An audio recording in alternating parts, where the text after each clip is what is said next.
Yep, that's what we're on right now.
You guys can either have these two or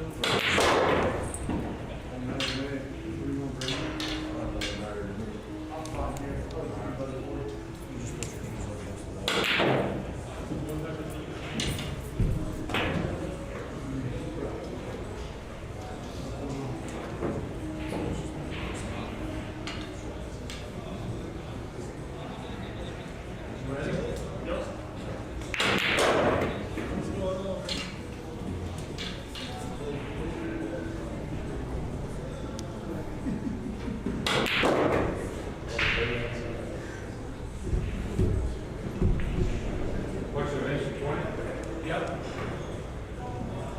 Yeah, race of 20 guys, alternated break, 10 ball, all same WPA 10 ball rules apply. 10 balls got to be made in order. So if we combo it, comes back up, and then you have to finish it out. You guys can keep score over there.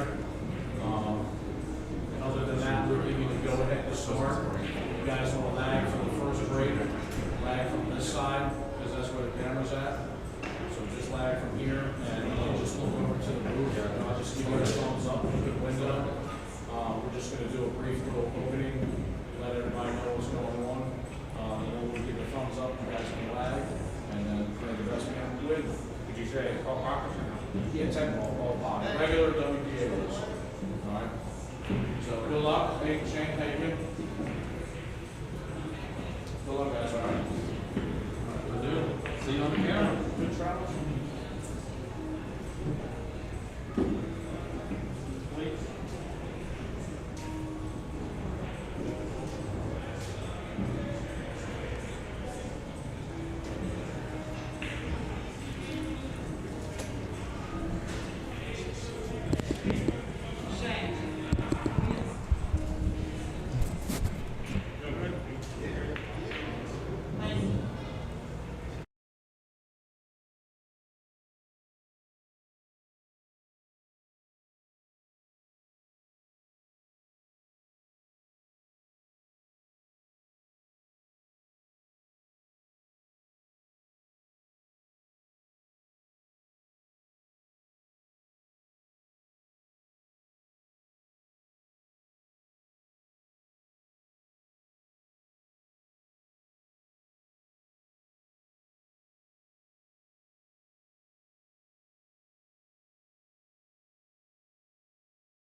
How you doing today, Jake?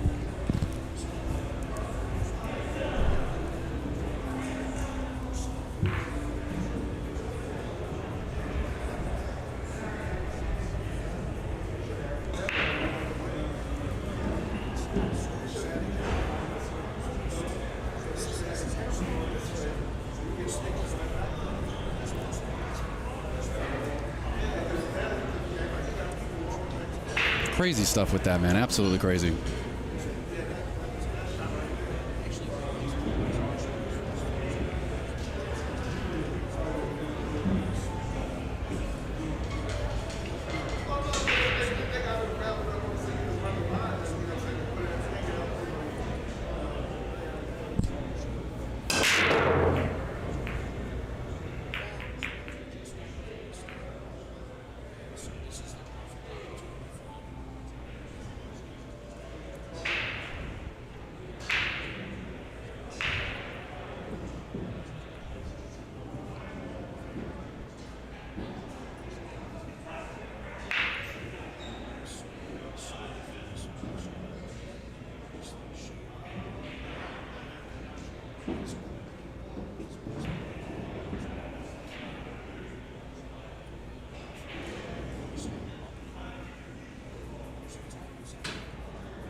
Yeah.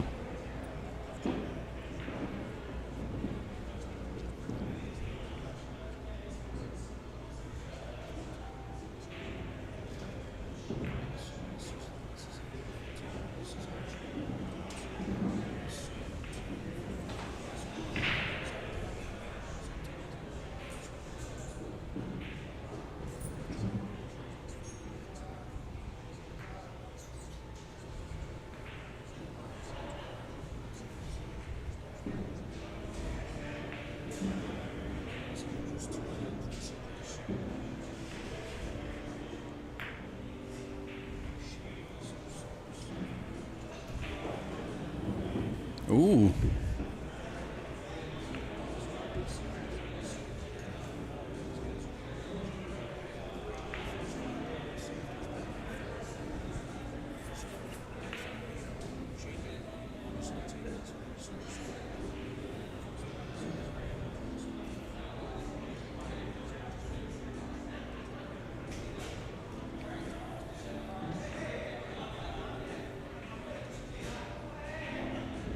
Yeah, a lot of the background noise you guys might hear is from players here warming up for the DynaSpheres Cup Championship, the 10-ball championship we're running here tonight, not tonight, this weekend on the bar box event. So there's a lot of players here just warming up, and they have the entire VIP room to themselves. It is fantastic in there. It was actually so quiet in there, we had to put a little speaker just to be able to have some kind of noise. That way you're not hearing people breathe and all the extra stuff, because it was almost too quiet in there.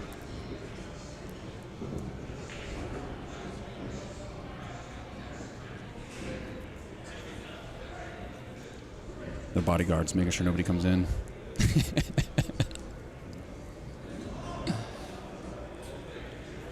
All right, so this is he has a shot on the one here, but there's obviously this is a difficult layout here. What do you think he's eyeballing up here, Dell?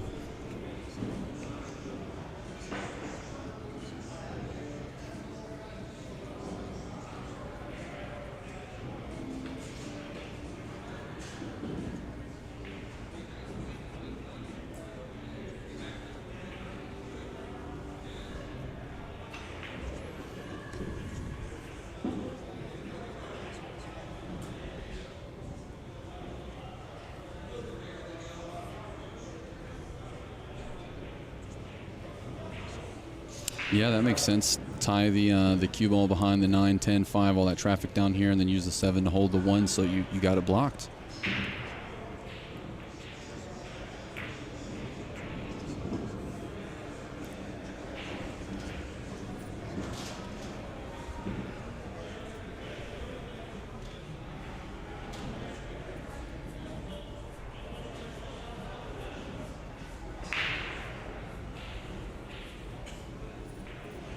Man, do you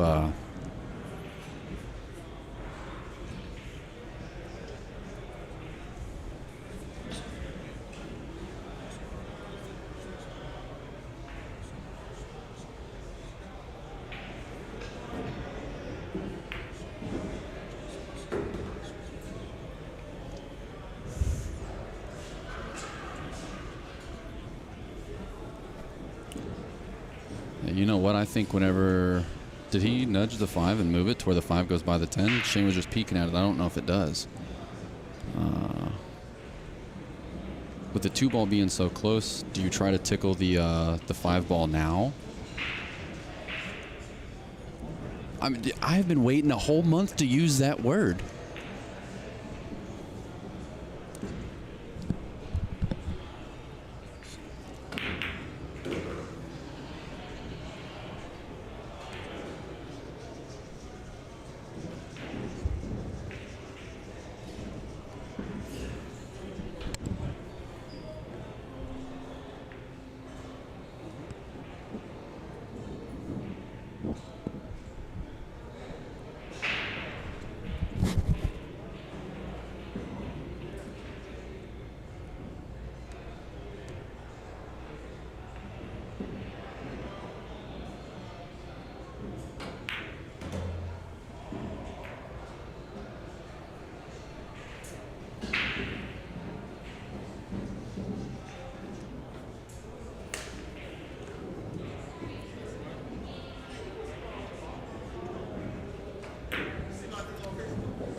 I need a...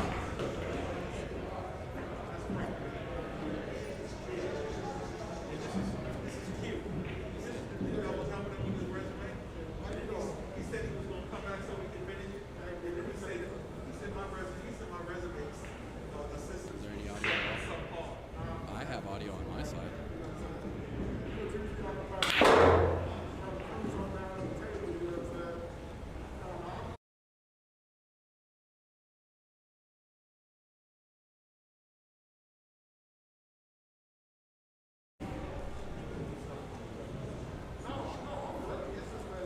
No, I did. Yes, I did. Yes, I did. I listened to 14 freaking recordings, bro. I walked around, like, we did all kinds of stuff together.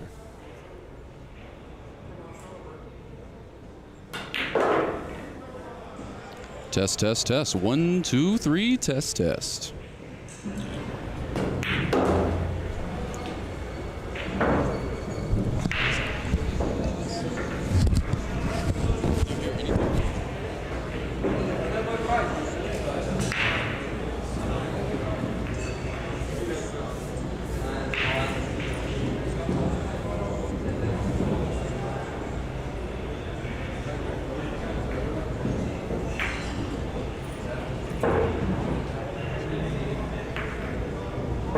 Just leaves them floating there on the backside.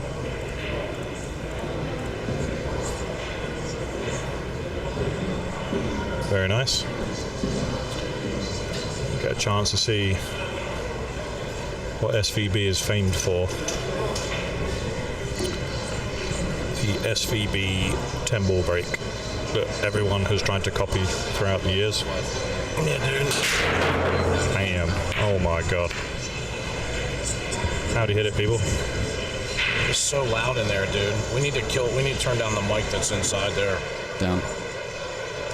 Okay. Has a shot at the 1 ball. Nothing easy, though. Well, you know what? So loud.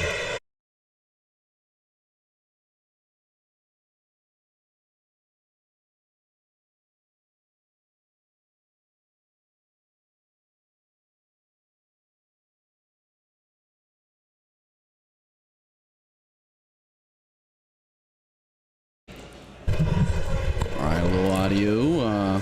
Yeah, it's not legit if you don't have a couple audio issues along the way. It's not even a real tournament if you don't have a couple audio issues. Yeah, so can everybody hear? If somebody just drops a comment in the chat, let us know that you can hear us all right. That would be great. All three of us, right? Perfect. I think there's a couple of comments there saying we can hear, which is great. Yeah, we've got the TVs going for people in the room as well, so we're just going to get the volume turned down on there. And SVB now looking at a combo, had a fantastic break, and what a one ball that he just played as well.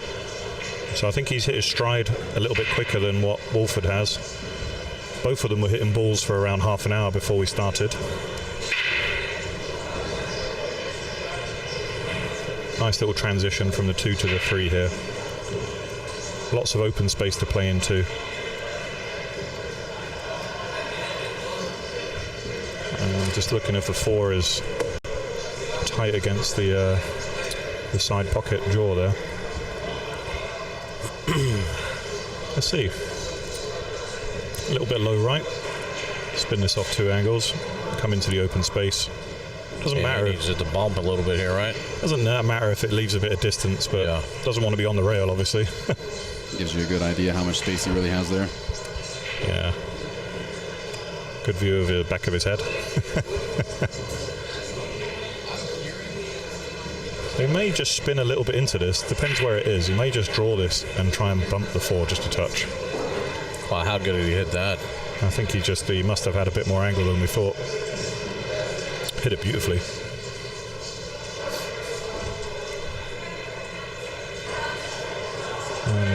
I'm sorry I can't tell from this angle whether he's just going to slot this in the side and try and draw it back perhaps. Yeah, he had to go long, that was the difference. Nice shot. But I like Wolford's body language there in the corner as well. He's sad, he's waiting for his opportunity. I think he was more than mentally prepared that, you know, he may go 2 or 3 behind. And try to not let that get the better of you, you know. It's tough sometimes. Yeah, I mean, the good thing about this format is that he's going to have opportunity, you know, with the alternating breaks. So he's just got to make sure he stays settled down and keeps control of the table. It's interesting, not opting to move the rack either. That's how confident he plays with these all the time. As you can see there, the Victory 2 is a drop pocket table. You have much experience playing these, Jake? How do you find them compared to the Diamond? I have actually, I've played on, not the Victory 2 here, but in this location we have a couple of the other, how do you say it? I keep saying Rason. Is it Rason? I think you can say it either way. I say Rason, but I'm European, so... Okay. I'm trying to be more European here, you know? Well, every time you say race on, my brain just goes race off. Right, exactly. Yeah. Yeah. So I have played on the outside tables here a little bit, and they play absolutely great. I mean, there's nothing... as far as a Diamond is concerned, yeah, I would definitely say it's got a little bit a different, you know, playability. But I still think they still got the deep shelves, haven't they? Yes. Yeah.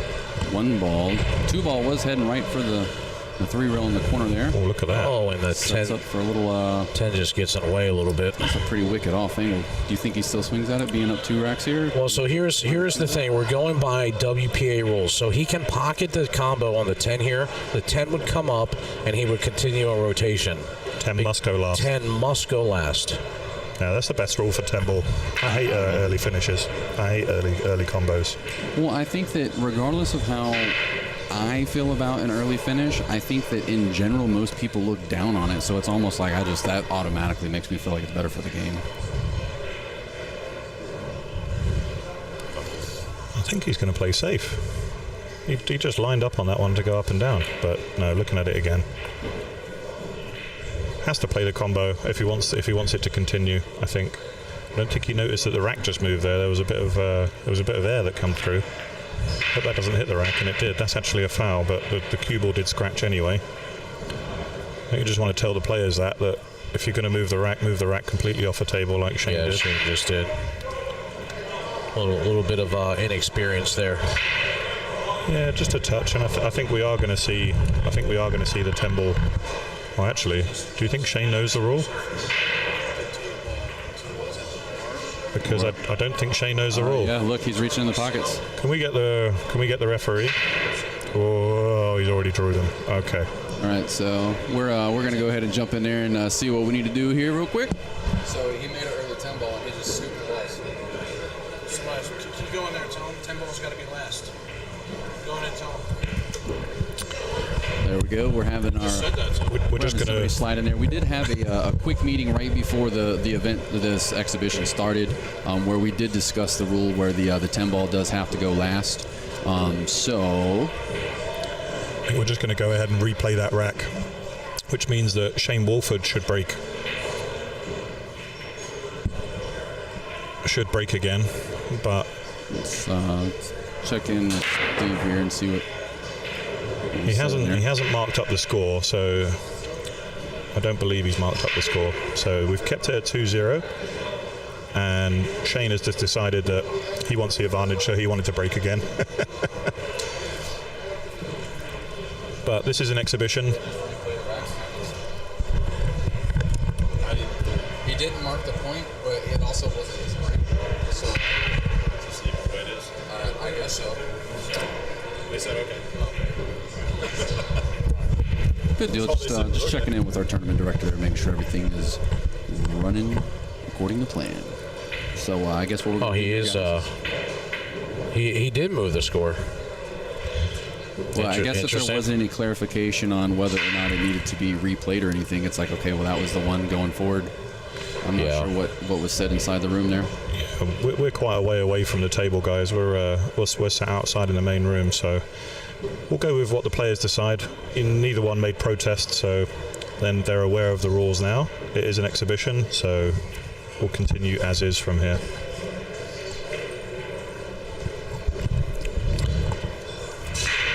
It's got to be a little bit of a blow because Shane Wolford definitely had the opportunity to combo first.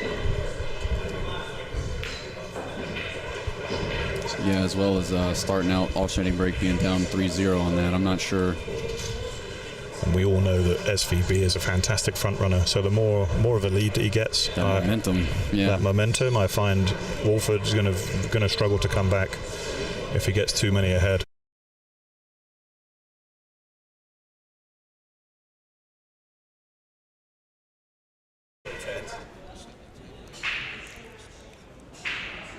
Guys, this is going to be here in Bowie, Maryland, here in the United States. BSN bringing some big events here into America. Yeah, sorry, don't let me confuse you with my accent. Yeah, right. Yeah, that is kind of funny though. But Shane will be going to the UK for the matchroom events following this event. Oh, wow, look at that shot. Yeah, he's in dead punch right now, Josh. I mean, he was warming up on this table right here next to the setup for a couple hours before this exhibition, and you see exactly what you expect to see. Seeing Shane on the table there. Should have sat you. Should have sat Dell right here in the middle. Yeah, and I plan on being able to help with this as much as I can here too, so we'll be able to get that. What's this angle looking like there? Are we muted? No, we are live right now, guys. There it is. Shane's in auto drive. All my guys from New York rolling in. Oh, yeah. Yeah, we got some great participation from New York, Long Island for this event. Miguel had third place at the Florida bar box. Yeah, event. how about that? Yeah, he found his stroke. Just like Shane's finding his. I did say the equipment would favor Shane. Well, for sure. And actually, before he came here, I don't know if you were following his page, but he was playing like almost every single day for hours on end on his table. Yeah. And I just saw him running rack after rack after rack. Yeah, he has the Masters coming up anyway. Not selected for Team USA this time. Billy and Sky will be in the World Cup of pool, but I think that's just another motivator for Shane as he kicks up another gear.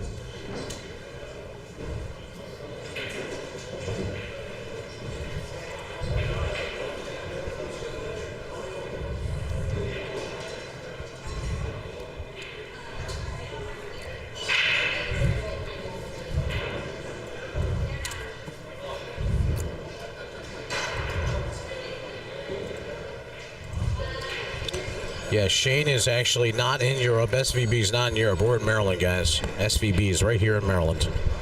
Yeah, we thought Del might have tricked him with his accent.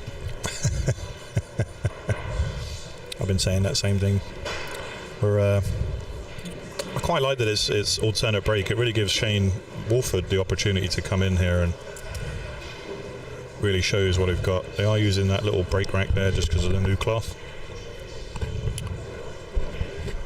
Really needs to get kicking now. Needs to get a point on the board. Otherwise, his confidence is going to be very low. Got a nice kick there. Needs another one. Oh, I don't think he got it. Man. See, sometimes it's the hardest one to get off. You know, first and the last. Yeah.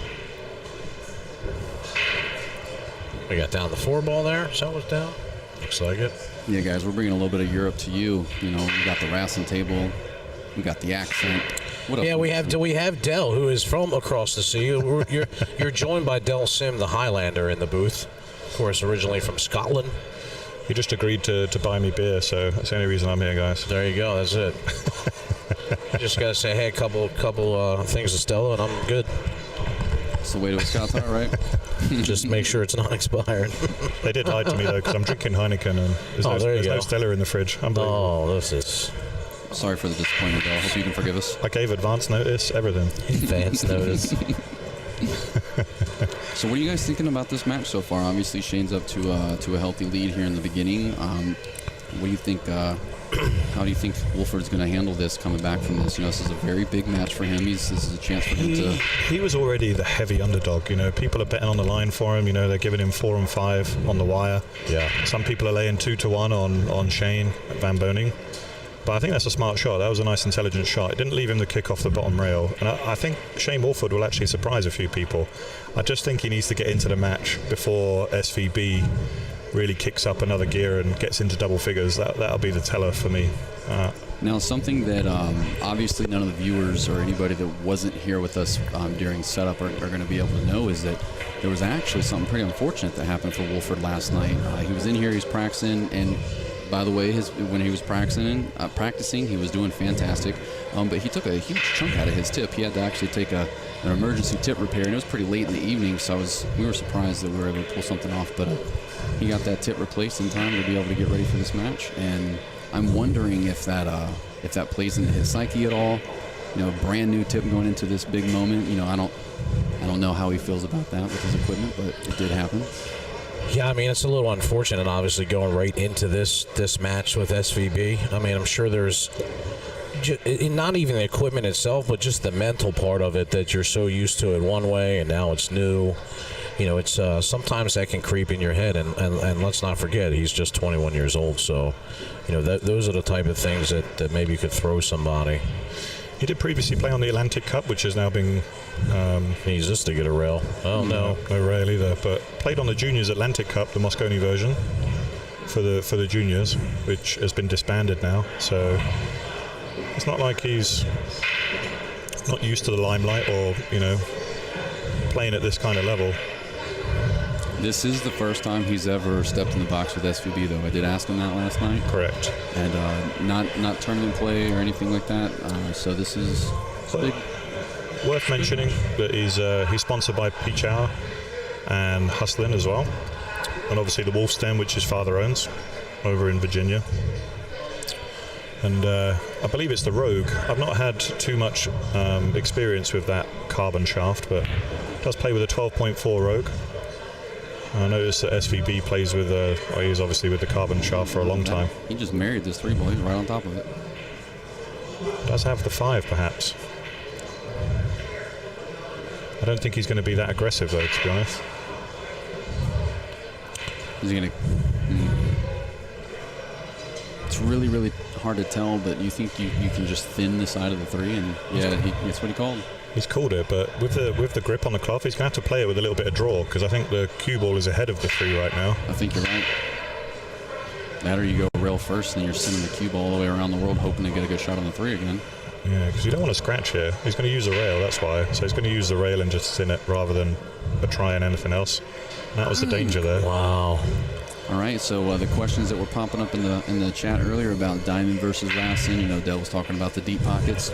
There's the shelf right there. Wolford really needs to step to the table and find his rhythm. And whenever he was practicing, I mean, he was running out left and right. So we know he can make them. Let's see if he can put them down. Yeah, very lucky down at center pockets. They actually have 6 race-on tables, 9 feet. Although the other ones, that's the only victory 2 is in the VIP room.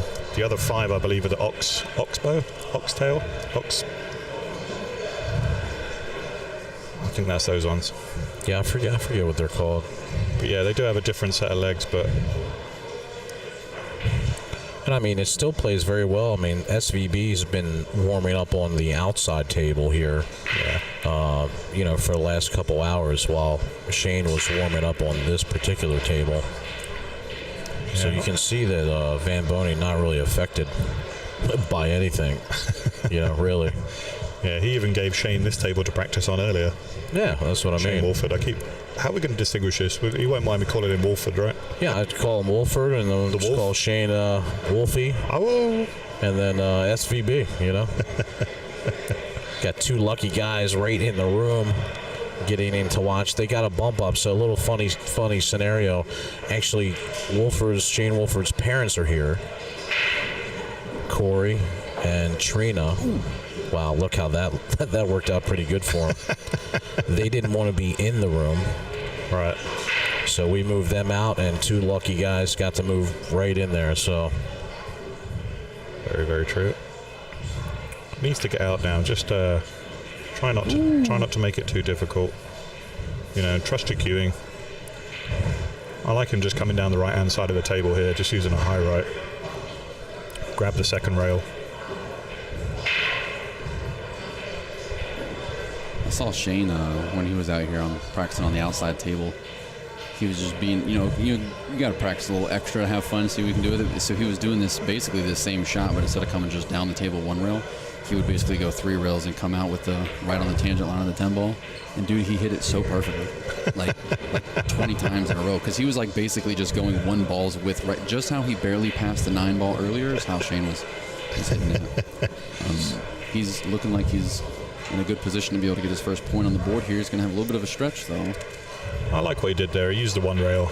You have to control the speed a little. The only reason I say about the second rail is that you can just use it to judge the pace a little better. You can slow the cue ball down.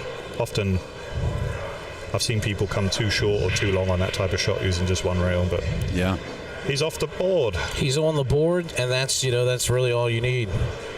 I mean, I think you could breathe a sigh of relief there for Shane Wolford. Now that he's got 1 on there. I like it. Yeah, he needed it. He needed it before Shane got 5 or 6 ahead.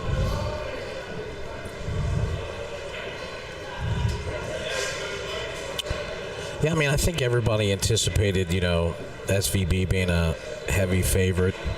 So nobody wants to see like a lopsided match here. So I'm pulling for Wolford to get back in this match. And look, he might get here with another scratch. So there's a scratch here by SVB. Open table now.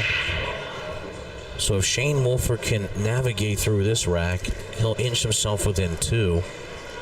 Man, it's so funny how the momentum can kind of start swinging one way or the other.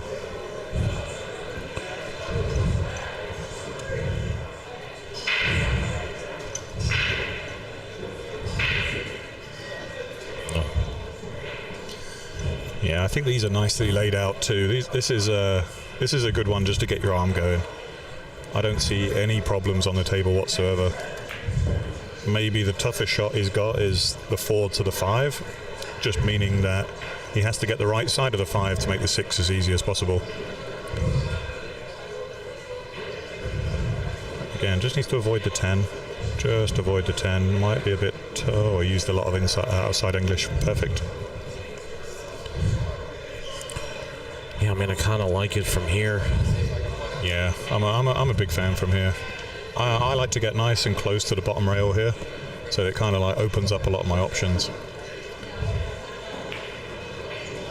He's left himself a very nice angle, and again he has the option now.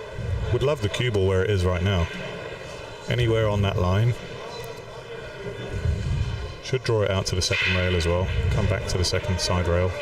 That just makes the angle nice and wide. Very nicely done.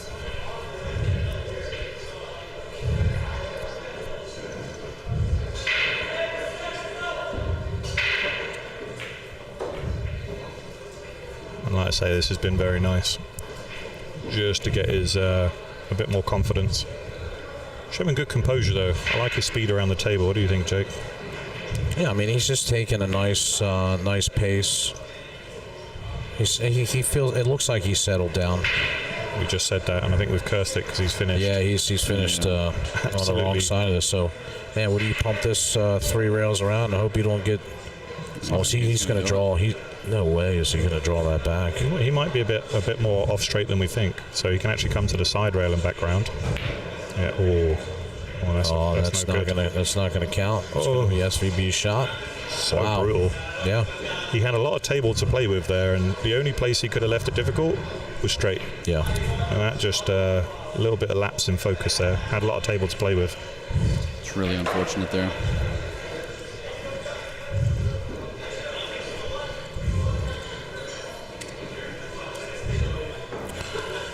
Yeah, a little unfortunate there for Shane Wolford.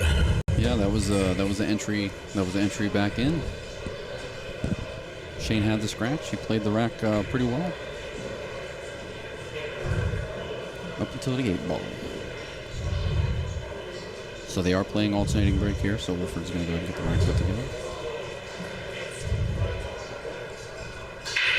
Appreciate everybody tuning in. If you're brand new, you're listening to the Billiard Sports Network. I'm Josh Setterfield, joined in the booth by my partner Jake Lawson and the one and only Highlander. Go ahead and make sure you hit that subscribe button on YouTube. Hit the thumbs up. Let the algorithm know you're enjoying this. It'll help the internet see that maybe other people enjoy this. Cue ball's tracking, but it gets a lovely nudge. Lovely as in it didn't go in the pocket there. He still ended up very tough here. So you got the 4 ball down in the break. And the 7. And the 7 ball. And you got a tough look at the 1. I haven't had any matches all day long, and now I have 30 messages on people telling me that they're going to be late. I'm like, oh my goodness, man. Joys of being a promoter, mate. Right. May run into the 3 ball here. So just if he does run into the 3 ball, he just played it on the air of safety, and that's a very nice shot. Very, very nice. I think if we look straight on, I think there's a gap, but it's unfortunate that he's left a window there.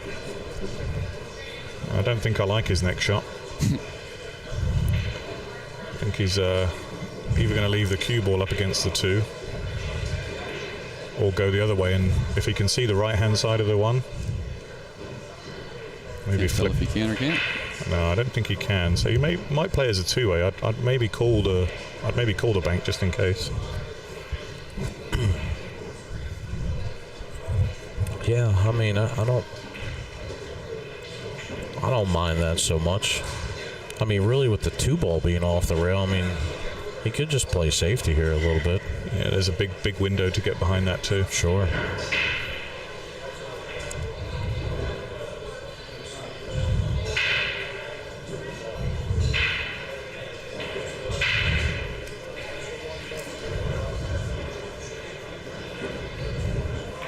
That's what he's going to do. Needs it to roll. Hasn't got it. I don't think he's got it there. I think we've left another window. Yeah, you can see this. Just depends how aggressive he wants to be. I think he can see the pine angle too. But the scratch is quite a risk. We'll see what he's got.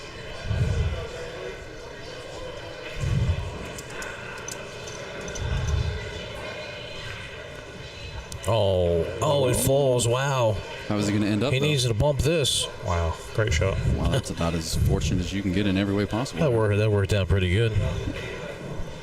Yeah, he did everything right there and used the full width of the pocket. Rang the doorbell, wiped his feet before Took coming his socks off, wiped those off too. Went all the way. It's a nice shot. I like that. You can see there, don't have to hit the ball very hard on this cloth. Everything's playing very, very slick and very quick.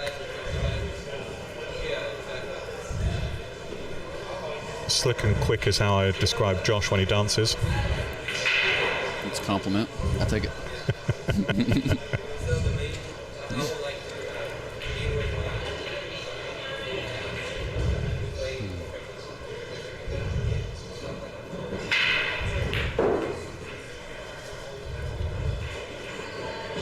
Yeah, chose to pump that one, trying to use a centre ball instead of following and going around the back of the 10. Interesting that they're leaving the rack on the table as long as they are, but now's the time.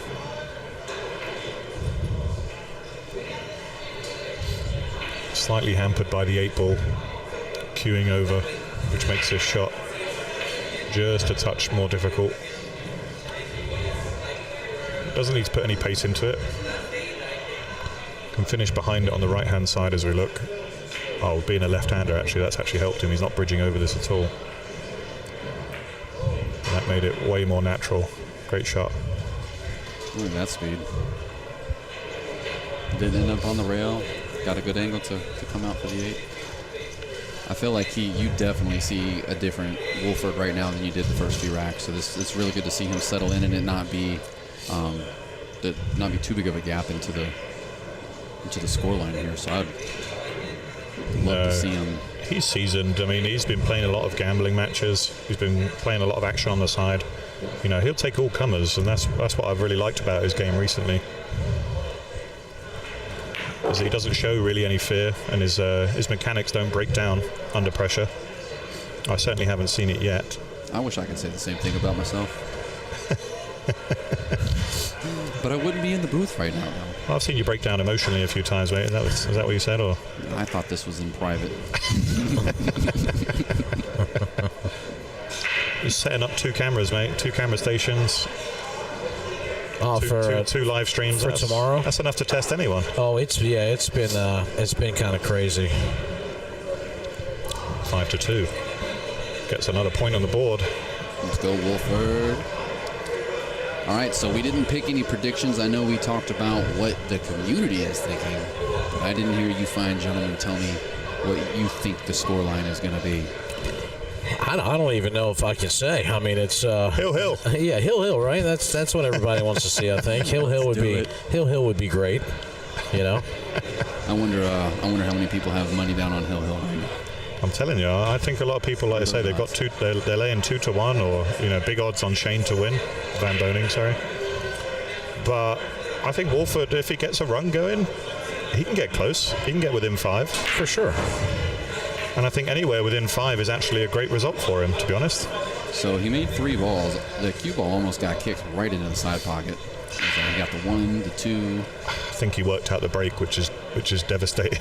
That is for sure. It's taken him a few, but I think he's got the speed and the angle down now. And that's what the better players do. They adjust quicker.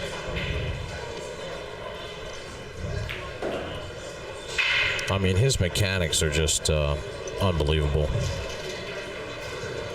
They really are. I like his setup. He's a little bit more unorthodox than perhaps some of the Europeans or some of those that you would see, because he does have that boat in action. He kind of floats into the cue ball. But I like that because his timing's so good. And you have to remember, he grew up with a hearing impairment too. So you don't hear the sound of the contact. You're basically running everything on feel. That makes it even more impressive. Well, yeah, and doesn't he play with a hard tip too to make that feedback more?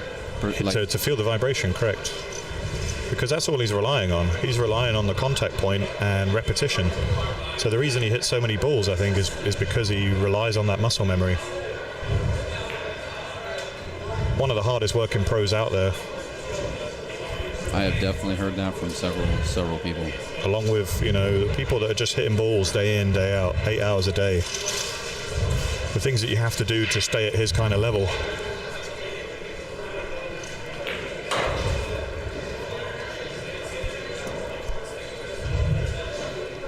All right, so Shane's going to take that rack. He's going to take a 6-2 lead over Wolford here.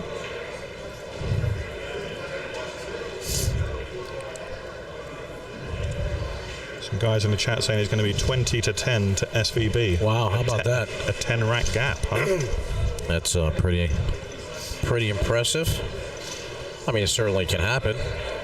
That was a nice break and run. That's a sign of things to come from SVB, I think.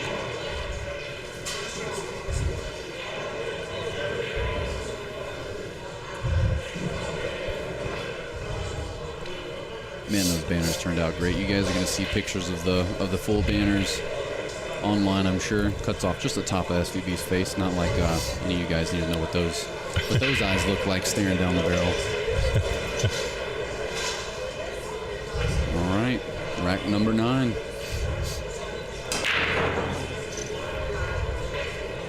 He's coming up short on the side pockets, and he came up short on the 3-railer. So what adjustment would you make if you saw that was how you went? Do you take speed off? Do you have to change the angle? You actually increase the speed because he's coming short, so he needs to. You're saying he's coming short of the side pockets, right? Yeah. Yeah, I would actually increase the speed. There are some times, and you'll see it with Shane, he'll move it a little bit wider. Sometimes you move it to the center, closer to the center, and a little bit back from the head string. That just gives you that little extra distance to get the pop. And I think that's what changed there. Position here. I think he was gunning for the 2 in the side pocket. Or does it go by the 3? I mean, it goes by. So I guess it goes by easy. Yeah, 100% goes by. This is really starting to fill up now, Jake. I see everybody coming in. I just sent a text message to Steve and told him to clear out the standing room. You know, with the exhibition, it's we got certain guys that paid to be able to see this up close and personal.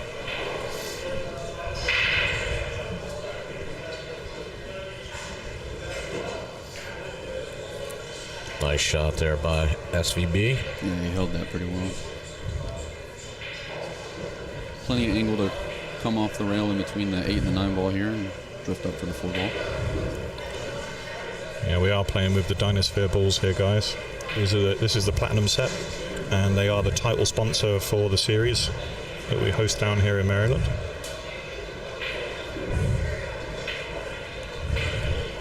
The official billiard ball of BSN. If you want a set, contact Jake or Josh. Billiard Sports Network are selling these sets as well, so if you do want a set, give them a shout.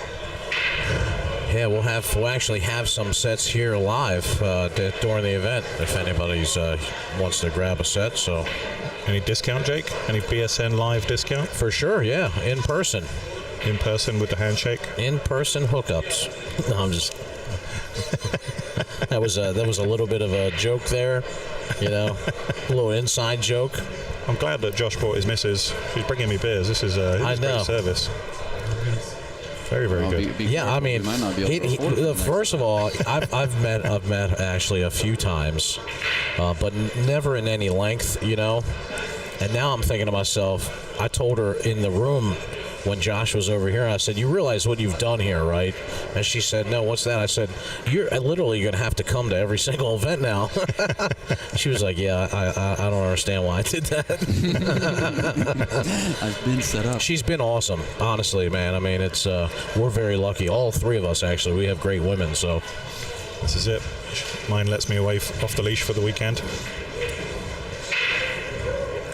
And Shane is also off the leash because he's now extended that lead by 5 frames up to 7-2. I mean, it's super tough, man. He's just, like I said, his mechanics, the way he's playing, he's dialed in. He has one of these tables at home. I mean, look, you're not, the guy is. I don't even think it's his mechanics, and I've had this argument with people, and they think I'm crazy, but I just think it's his timing. I think it's his timing and his stroke. That's it. Everything else speaks for itself. People will disagree with me, but I genuinely think that he just has one of the best, actually the best feel and the best timing in the game. You'll see it with the break here. Let's have a close look at the break from what he does.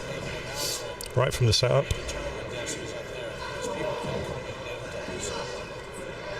Gets a firm grip. and then watch him deliver as he rides up. So there's not much hip movement, but you do see his body just rise up into the ball. That generates that power and that pop, but the timing is just ridiculous. You try and do that, you can't do that. Yeah, he has that pop on. It was funny too because I remember that I think it was him and Beretta doing an interview a while back, and they were trying to dial in his break, and all he kept saying was, "You got to pop it, you got to pop it." Wow, what a shot! Oh my God! I mean, he knows what the equipment can do for him. I mean, on a super slick cloth, that's the type of shot. That's the only time you could really get away with that shot. Sure. It doesn't grip. You know, the thinness of the cut is perfect. And I think if we take a look at the other camera angle, I wonder if he could just follow this. I wonder if he can follow and he's got enough of the 3-ball there, or whether he's going to draw. Let's see.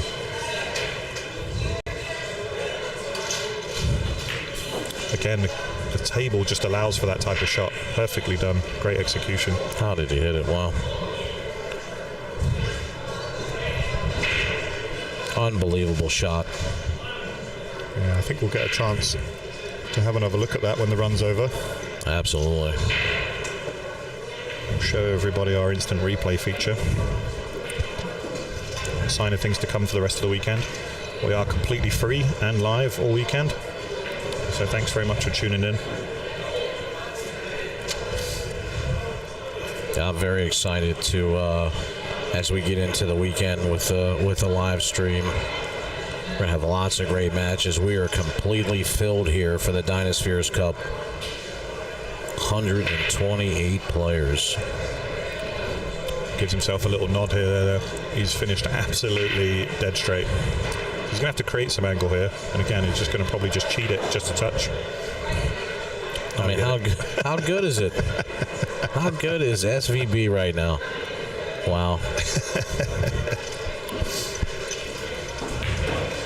But again, I like Wolford's demeanor. He's sat there, he's not getting upset with himself, doesn't look heated, isn't throwing his arms up like some other people we might know. Sure, yeah. Oh, Shane goes up 8-2. Sometimes you just have to appreciate good shots from the chair, you know. And we'll take another look at that. Look at this shot, guys. Wow. And you're absolutely right. He goes ahead and plays this with new cloth here. So you see him just hit it thin, and it kind of slides in a little bit right after he hits it. Oh, there it goes. What a shot. Perfect. That set him up. I mean, even the 2-ball was fantastic after that. Of course, just want to give a big shout out to Chris Wilson over at the League Room. Of course, this specific exhibition is called the DynaSpheres League Room Showdown. And the League Room is one of our title sponsors for this event, so big shout out to Chris Wilson. I know he's on his way here. And of course, none of this would be possible without DynaSpheres, the official billiard ball of BSN. We're happy to be partnered with them throughout the whole entire season here. So, yeah, it's been awesome.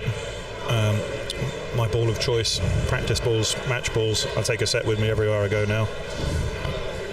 And they're slowly starting to spread across pool halls in the US, which is also great to see.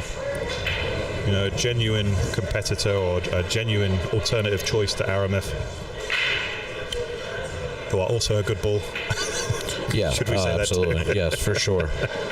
We believe in good competition, but the choice should be yours. So yeah, we are live right now, guys. Playing down at Center Pockets in Bowie, Maryland.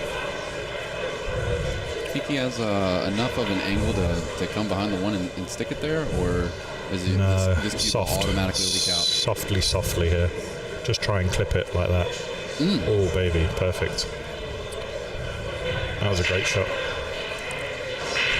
Yeah, I mean, he's got him locked right on the 7-ball.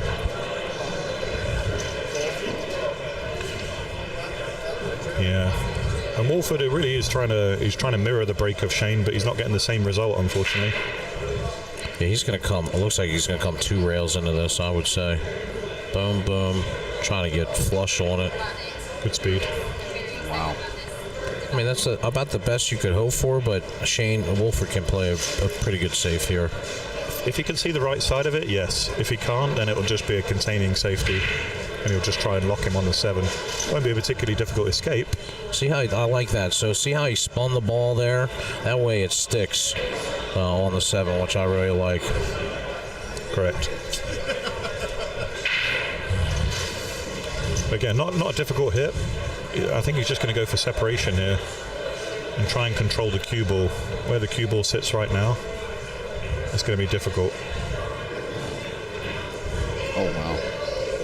Man, was he trying to make that? Wow. Look, he's going to let it leak out. All right, here's Wolford's chance here. Again, he's left distance. This is... And he's, what, a ball and a half off the rail here? Yeah, I might take a little walk around and take the rack off now, just so I can sight the 2 ball a little better, rather than just get down and stroke this. Again, Shane's not really leaving him anything easy on SVB side. Oh, he missed it. Oh, no, he doesn't want to scratch. Oh, good point. Good point.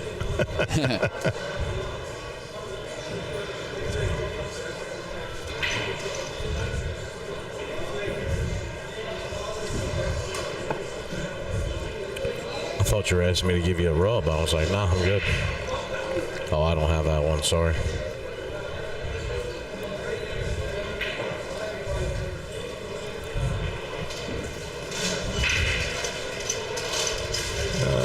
We're going to see the jump here. We're going to see a little jumper-Rooney. Or are we going to see a masse shot? He's just taken the butt off. That tells me that he's going to extend. He's going to raise the cue. So just taking the extra weight off the end. I wonder if his hard tip, he's going to try and jump this with his playing cue. Wow, great shot. Oh wow, he tried to make it off of the Strickland special. You know, him and Earl were very tight, both Q-Tech players back in the day, and as we all know, Earl was the advocate of the full cue. If you can't jump with the playing cue, you can't jump at all. So I think Shane took that to heart. Although he is very good with the propel as well. I do like to see that though. I like to see playing cue jumps. Don't know why, just like it.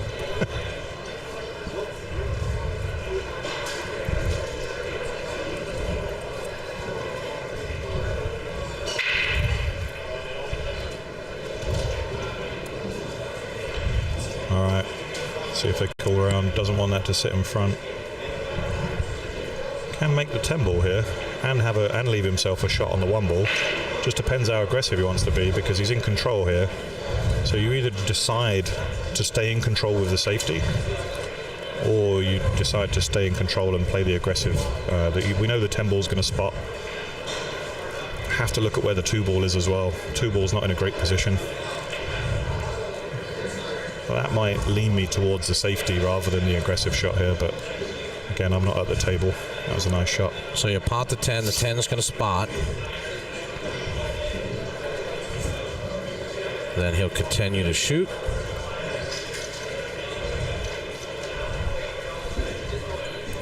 Oh, we got Jeremy Mason in the chat. The sweat. We're going to try to get Jeremy to do some interviews after this match. Oh, very nicely done. He was able to get underneath. The position on the 1 was so good. Again, it's such a tough table. I'd be looking at the safety. I don't know if that's a negative play, but 3 on the 7 is another tough shot. Yeah, I agree. I just, you know, I don't even like making this ball right now. I just, to me, I really wouldn't want to attack here. I'd be looking for another way to maybe send the 2 ball down table. It's just tough. I like putting the 2 closer to the 3, if I'm honest. All right? Sure, yeah. So just put the 2 closer to the 3, 2 rails, and then lock him up on the 5. But he wants, you know, he's had such little table time, and again, that wasn't the right shot. Just tried to clip that one in. But he's had such little table time that he's really trying to force the issue. And as patient as he's been, and again, as impressed as I've been with his patience, I think that was the time to take his foot off the gas. Sure.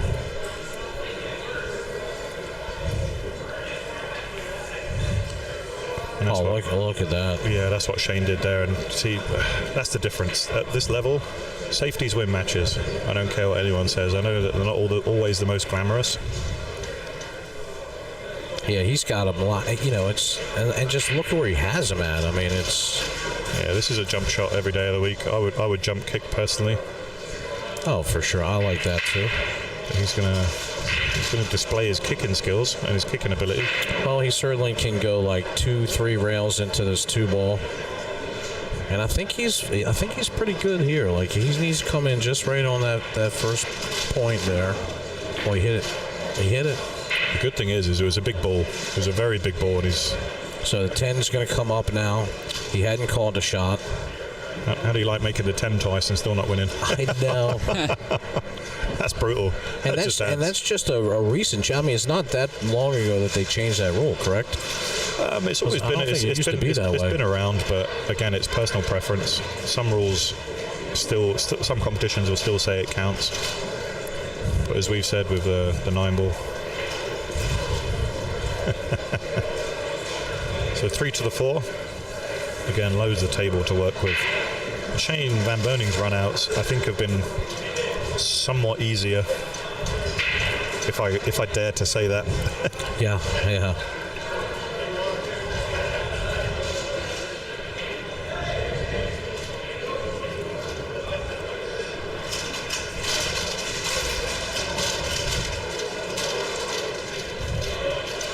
Oh, okay. We're fixing that Andy Lincoln.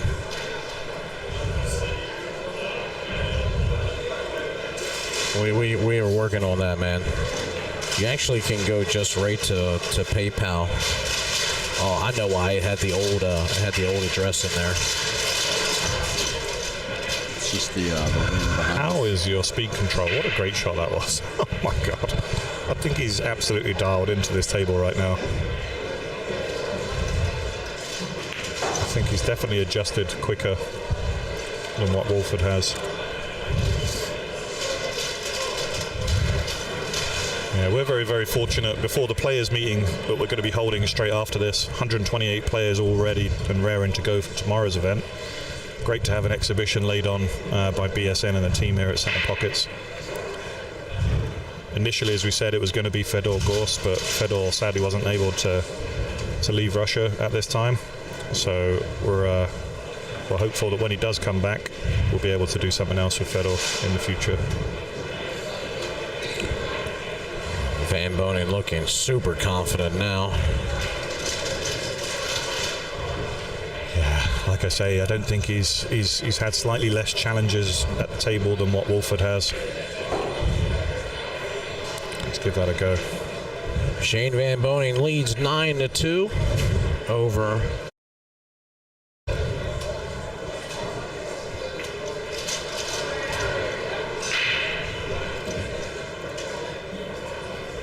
guys. We're currently only streaming right now to YouTube. We're not streaming on Twitch. So just we believe we get the best quality here. I'm sure you guys are enjoying the stream. It's a good level of clarity. I'm always impressed by the BSN stream. That's why I enjoy coming down to commentate with these guys. I appreciate that, Dale. Even the little DynaSpheres balls, mate. I like that you took the effort, mate, to put the little rotors on them. I know you like that. Probably took about 22 man hours, but it's worth it to me. It's the little touches. Yeah, this is really nice, fantastic. And he has a look at the 1-ball. Shane's break has just been working far better than Wolford's, and he just has to look on and. I'd have my hands together and pointing towards the sky right now if I was Wolford. I think he needs a little bit of divine intervention. Yeah, I mean, you got to give the kid credit. He stepped up to the bat, and I remember I did a little bit of a live. I think I was doing a live feed because everybody was asking about if the tournament was going to happen, yada yada yada. Mm-hmm. And Shane Wolford popped on, and he said, "You know what? I will play him." So the guy stepped up to the plate, and I always can respect that because I always say, like, the winners, people that are winners, people that have that champion mindset, they always want the ball. Put me in coach type atmosphere. He was ready to play. And so win or lose, you got to respect that no matter what. Oh, absolutely.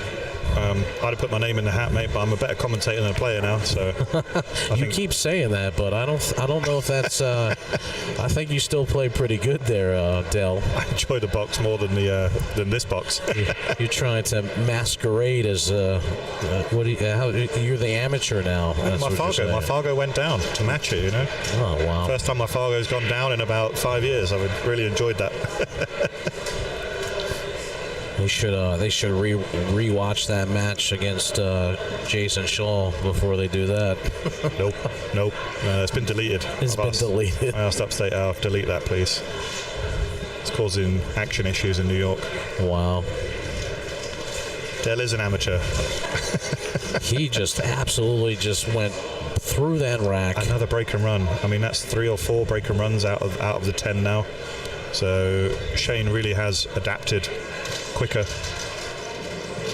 and I feel like Wolford definitely has to try and hit a gear or slow Shane down somehow.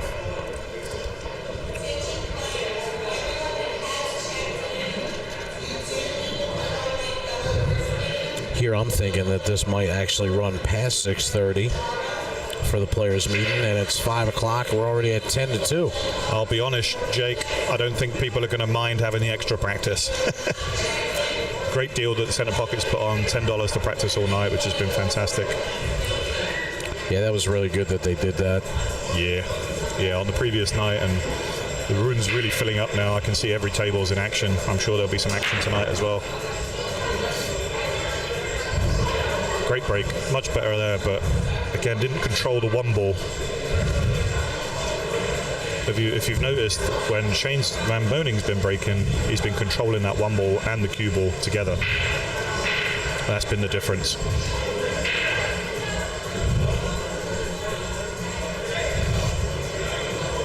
So it might be aggressive here, because this cross bank does open up to position to the 2. So let's see what he does. Had the safety as well, and I think with the scoreline that was probably the better option. And again, he's not going to take it to any chances. He's going to say, you know what, Shane, if you want the win, you're going to have to take it from me. Sure.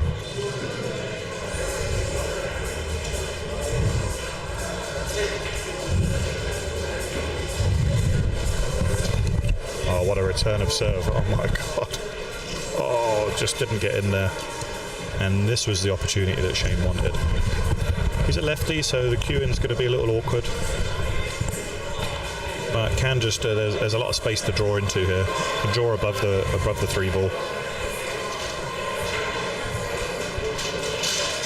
I like him leaving some angle on this 2 ball.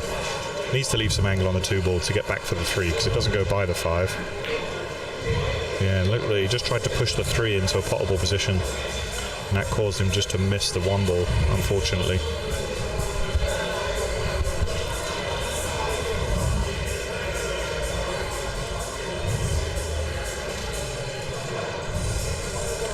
I'll tell you what, everyone that's not available to come down and sweat the action live on the rail, there's a fantastic setup here. Guys have worked tirelessly to get a VIP set up on the TV table for tomorrow, so I'm personally looking forward to that one. Lots of work's gone into this one, Jake, right? It has been a labor of love, as they say. I'm enjoying the love.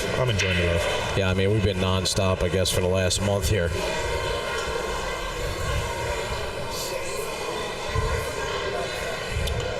Shane's definitely had the better rolls here, I think. I mean, you can just see now he's really opened up the tap, and he's just saying, Wolford, I respect the challenge, but here's the level you need to reach if you want to be the next me. And he's got, what, 16 years on Shane? How old is Shane now? 38, 39? I think somewhere around there, yeah. Yeah, so hard to believe he's been at this for 20 plus years already. I mean, he's been around a long time, and it's, I feel like it's not, when I think about VanBoening, I feel like it was not that long ago that he was just a young kid. Yeah. You know, because he was winning so much when he was young, and he's really kind of, you know, he's coming to the other end of it now since he's been in it for so long. But I mean, the guy is still playing at a super high level. Kind of remind me like Earl a little bit, because Earl still now, even at this age, plays extremely well. I mean, look at this guy's stroke. You know what I like? He's putting on the exhibition pool. This is what people bought the seats for. This is why people came up to, came to view. And he's got that lead now where he can be a little bit more fluent. Didn't finish perfectly, but there you go. That's maybe just a little bit. Oh, he's pushed that into a horrible position. That's an awful position for the 9 ball. Yeah, for right now. Yeah, that's because he's going to have to get right behind this 9. That just makes the position that little bit more tricky. Do you go just down to the bottom rail here? Yeah. He tried to float it in. That's hasn't got the speed down yet because he's been, he's only got 2 on the board. He just hasn't had enough time on the table to get the speed down.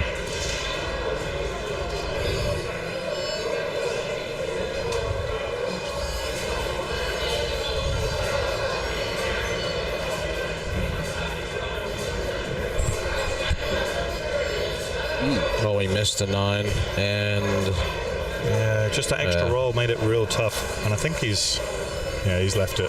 This is going to slide in with lots of gear.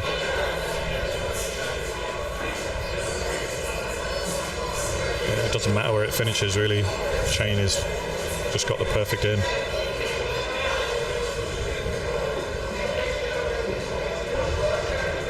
dead center pocket.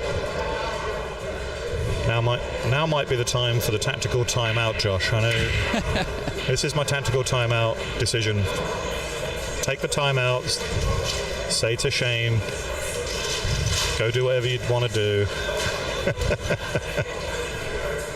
Big shout out to our sponsors real quick, JB Cases. I love them, absolutely love them. I have a JB case. Josh does. They make one of the best cases in the business. Big thanks to John Barton. Here pretty soon. Yeah, we're getting some new ones. And of course, Integrity Q's sponsor of our main event and this exhibition match as well. These guys are great. Check them out. Kevin Steer, he's actually here at the event, so you can reach out to him. He's got all kinds of cues. Oh man, my God! Look at this break. Oh my God! Made the 1, the 2, the 3, and that was it. I don't think he has a look. I think he does. Still up, you tricked me. That was the 5. Sorry, no, the 5's still up. 6 is still up. 4's still up. You have 2 strikes, Bill. You want to be more careful this time?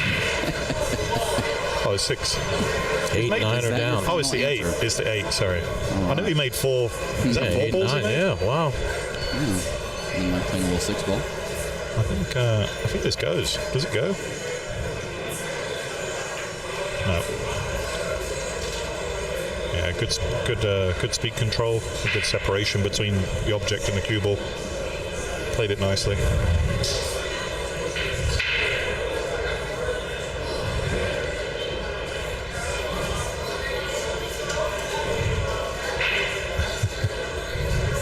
I love the jokes going on in the chat. $1,000 on Shane.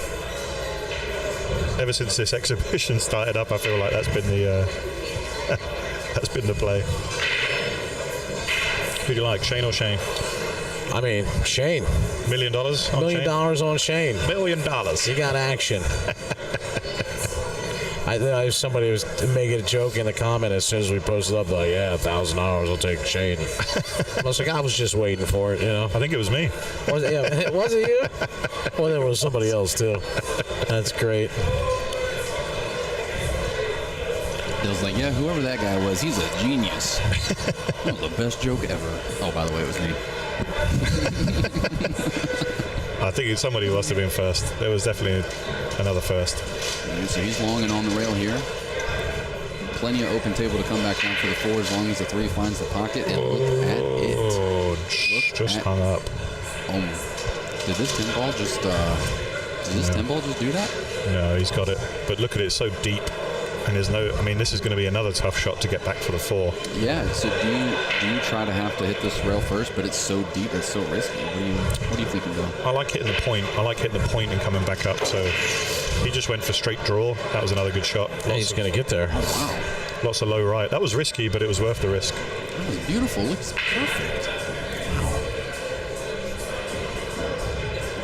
All right, Wolford. I mean, we know you got it in you. We just need to see it come out right now.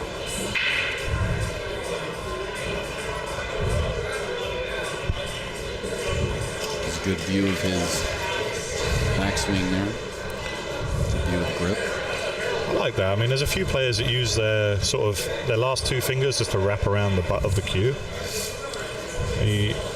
That was interesting that he kind of lengthened it. You see how he's adjusting his grip as he goes. You wonder, is that a per shot thing or is it a? I think it's a per shot thing because really, fundamentally, you should. I think he's watching VanBoening stroke, and he's like, you know what? I'm going to change mine up too. You know, It's a beautiful cue he's got. I do like the peach hour cues. Yeah, I mean they make great products, and couple years in a row, I think he won at Super Billiards Expo. That's right. Yeah, he's been known to make a few, but Well, Shane gets one back, and when I mean Shane Wolford. Now it's 10-3.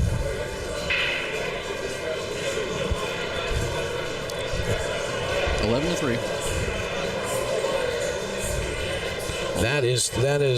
We need to take that and tape it right on top of that. That's that's exactly where my brain was going. So I'm glad that we're right there. Because it's amazing. You got headphones on. People come over and talk to you. I'm like, first of all, I can't hear what you're saying. I just nod. I'm like, yeah, that's cool, man. Hey, if my cousin's watching, I want to give him a shout out, Zach Kozajet, if you're watching, buddy. I saw you pop in there. Give you a little shout out. You should be down here because SVB's your favorite player. There you go. Well, I tell you what, I've definitely watched more hours of this man play on YouTube than any other player out there. That was a better break. Look at that. Found the middle perfectly and controlled the 1 ball. But and nothing. Oh, he's got the. Yeah, wow. He's had no luck, no roll whatsoever. A little frustration there because of what you're saying. Like he's just not getting the rolls. Cue ball's right in the middle too. No, he didn't change it there. Wow. Yeah, I might give Shane Wolford a nudge just to up his score. It is 11-3. And then we got the little pop on there. 6 ball down.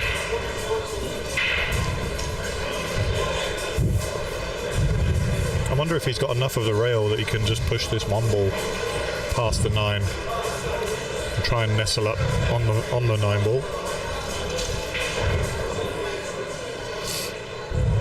Yeah, nothing really.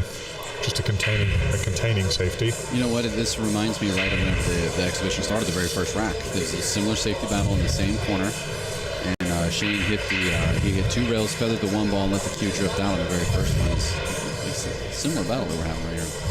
SVB just did it better though, and this is a very, very tough ball to hit now. Very tough. Because the slide, you have to judge for the slide on this, and I don't think he can. I mean, no. The 3-railer is there. The 3-railer's there, but when you're adjusting for the slide like this on new fabric, does that mean the angle's going to play wider? It will play a lot wider, yeah. So he's going to have to come shorter just to allow the ball to slide. And just like that. What a shot. What a shot. I don't know if he hit that on the way back or the way in. It looked to me that it was on the way back, but I hear people clapping who are closer and have a better view than this specific angle right here. So I think... I don't think SVB was really too worried about it. That was a great shot, by the way. Just to miss the 9 and put him safe again. Yeah, he had maybe half a ball there? I wonder if he's going to hit this hard, try and cause a bit of separation and have the 9 hold the cue ball up.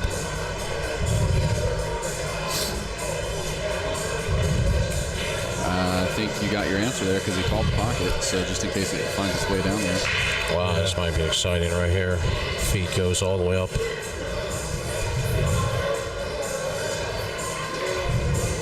Yeah, just like that. I mean, just in case he hit it too thin, it was perfect, but The 9-ball did afford him. I mean, how's that for a safety? Holy cow, man! I mean, this guy. I mean, this would be very frustrating for me.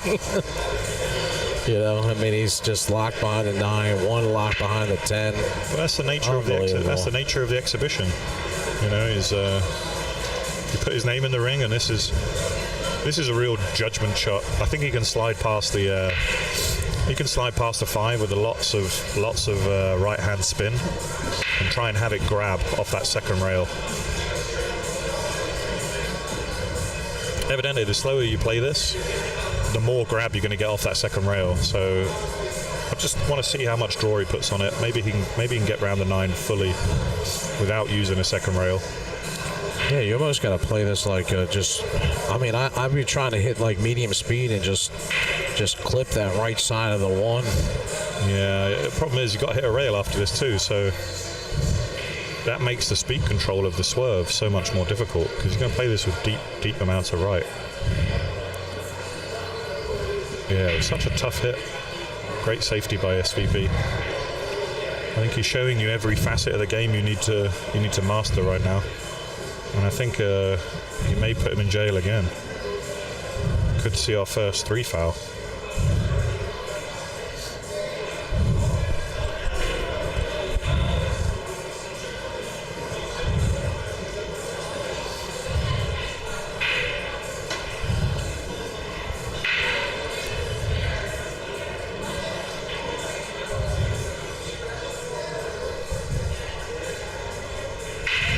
I mean, anytime you're giving VanBoening ball in hand, it's not good. He needs to climb back in here, and he's going to try and make this, yeah. If it goes, he's got to take it, but he's going to be way jacked up. He'll need to draw back to the rail for the 2. I think I prefer the safety, but again, Shane's massively in the ascendancy here. 11-3 up in a race to 20. Look at this for a touch. This is going to be a ridiculous touch, by the way. You've got to have a referee have a look at that. Did he hit it twice? Yeah, he called it on himself. Good sportsmanship. Really tough to do there. That's why I thought he'd elevate to try and avoid that. What made him want to get so close to it? Just trying to hold where the 3-ball was, and he's obviously just trying to roll up on the 10-ball there, and he's trying to hit a rail as well, so he wasn't trying to make the 1-ball there. Again, Shane's not got any real problems here. I think the 3 and the 7 go by the 8.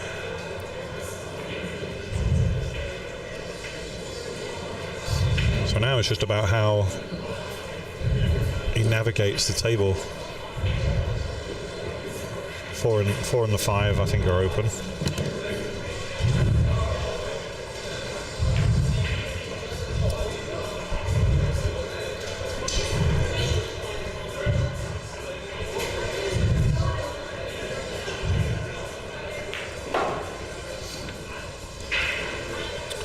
How you doing, Eric? Good to see you, buddy. Thanks for tuning in. 5 goes long.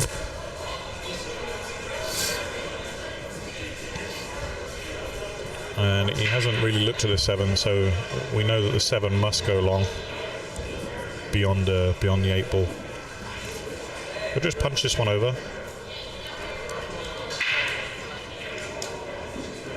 The straighter the better. No problem if he's got an angle. Very nicely done. Used all the pocket.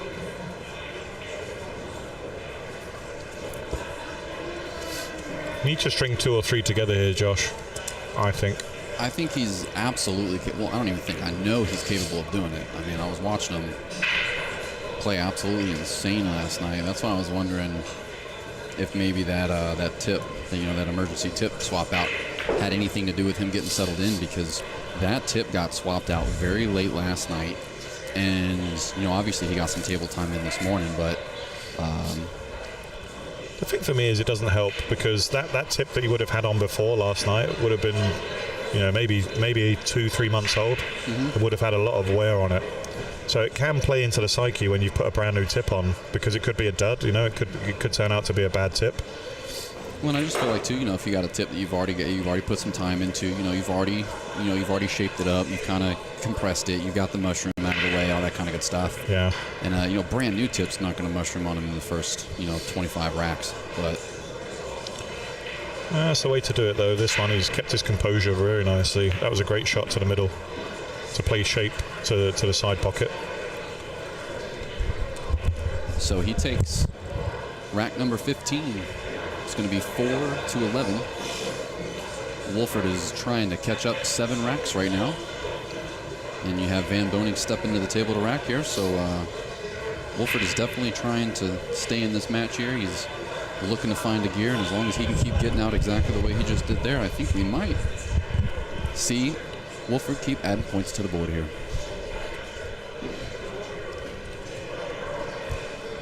Super happy with the way the exhibition has been going so far. You know, you brought it up a couple times. Wolford's demeanor, and you know he's not getting frustrated. He's not showing a bunch of emotion at the table, even though he's in a difficult situation in this match right now. Yeah, look at that break again. I mean, monstrous. You can just hear the difference of the breaks. He actually hit it a bit too hard, and you see there he's kind of didn't get the balls that you wanted to drop. You see there the 1, 2, 3, 4, 5, 6, 7, 8, 9, 10.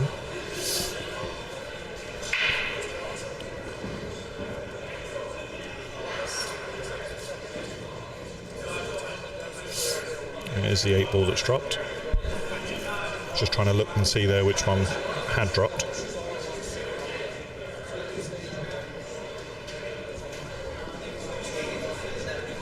You banking this ball? I think he has to. I think it's too natural not to. If we just switch to the other angle, you can kind of see the 3 ball there just dresses up too nicely. I mean, he absolutely pumped it though. He's really just. I was thinking as soon as I saw that cue ball start moving, I was like, "Where's this going?" Look Maybe how he thought fortunate he got. The back of that 9 and 5. I think. Oh my God! To just get perfect shape. I think we're gonna save that one. I think he actually did get perfect shape, and the way that rack's sitting, I think he's just going to leave the rack on. I see him do that a lot. Whenever he's shooting on his table at his house, I'm assuming that's his house where he's always showing on Facebook there. In the basement, yeah. Yeah, like it's he always leaves the rack on. I've noticed that. I think it's a good thing to start doing. Otherwise, it gets in your head. I like leaving it on. The rack itself, the DynaSphere, it does look very big, and it's a lot bolder in color than a lot of other ones, but it does stay very flat. It doesn't really impede anything. Much more paper-like than some of the other ones out there. I do it. Yeah, I agree with that. But yeah, I mean, it is intended for 8 ball, but you can use it for 10 ball, as you're seeing here. And there is a separate 9 ball rack that comes with the platinum set as well. Yeah, Shane was actually out here when he was practicing. I mean, of course, he hit a few racks of 10 ball, but for the most part, he was playing 9 ball. He's talking about the Whirlpool coming up, talking about how they're racking it a little different. Are they racking 1 on the spot or 9 on the spot? So it is 1 on the spot for 10 ball. I've never seen 10 ball racked on the spot. It's a very particular type of break. Yeah. 9 ball is a bit different because it's the cut break versus the wing ball break. But 10 ball definitely always stays 1 on the spot, and then 2 and 3 in the corner. So the 1, 2, 3. It might have been something else that we're talking about then, because Shane was talking to somebody that was here about it, whether it was 1 on the spot or 9 on the spot. I know they were talking about 9 ball, so. Yeah, 100% for tomorrow. It makes it a slightly harder break if you put the 9 high. So you don't guarantee the wing ball. It makes it a little bit more of a difficult break, but we'll see with the players meeting. I don't quite know what the rule's going to be tomorrow. I think we'll probably rack low. That's a great view of how action-oriented everything is right now, man. This is a fantastic establishment. We are super proud to be here. We're going to be bringing you guys an entire year of action-packed pool right now. SVB took rack number 16 to go up 8. You have Wolford at the table about to snap another break into action here. So he is breaking from the same spot. Again, he's like, you see him pressing into the... I want to see if he rises up. Yeah, you see, he stays a little bit more flat than what Shane does. You got the side pocket. The He 9-ball got kicked in almost. Oh, look at that 2 and the 5. That's unfortunate. Yeah, the way he's left it there. And again, this does cut, but it doesn't offer a very good shape to the 2. So I wouldn't be surprised if he tried to bank this, you know. Trying to be more aggressive with the bank. Because where the 7's sitting on the side, that 7's really blocking the 2 rail back to the 2. Yeah. And he'll want to be aggressive, you know. I don't think he wants to play safe here because honestly, I don't see a good safe. So whether he just pops this one in and then sees, you know, takes what he's given, so to speak, play a good safety on the 2, perhaps. We'll see.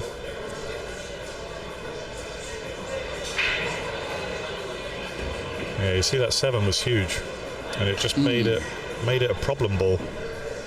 So much so, I probably would have come above the side pocket there instead of trying to go below it as we look. Yeah, you just had so little room for error. Yeah, very, very little.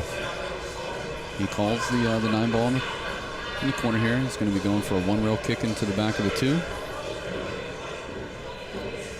I mean, if he touches it at all, it's going to be, that 9-ball is going to fall down. So we'll see what type of pace we're hitting this with. You're not going to hit this super firm, are you? Because you want that 2-ball to... Oh, he did, and that's why it shortened up. You see it really shortened. I think that might be the first sign of frustration I think I've seen from Wolford in this entire match. I've seen a couple very minor ones. Very minor? Yeah, very minor. Just little things, you know, like really what I'm sensing is the frustration after the break. That's where I'm seeing most of it, is just like he's like, man, his break's just not giving him any rewards. I know it's an exhibition, but there's no reason why he can't take just a timeout to reset, refocus. Big advocate of that. Shane's getting all his own way right now. Shane VanBoening. So, and I said that, and I think I've cursed him because he's right behind the 7.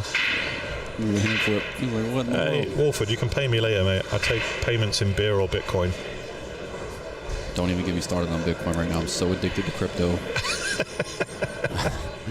I think a lot I of have people lost are. way too many hours of sleep.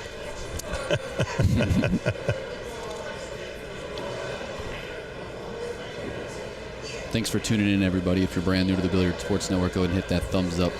Give it a like on the video. That lets the algorithm know that you are enjoying what you're seeing. And it'll make sure that you get to see all the amazing upcoming content that we have coming forth for you guys.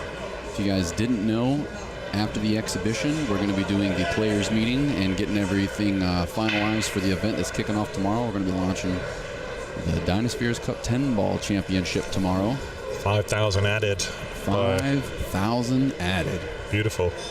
It's great for a mid-series event to have 5,000 added. You know, we're not even into our finale yet. A couple more juniors to come. Of course, that 5,000 is added courtesy of BSN and DynaSpheres.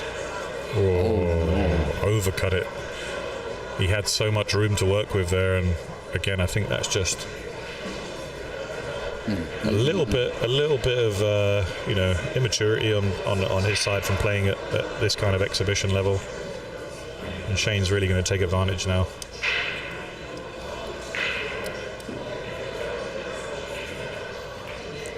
But yeah, absolutely.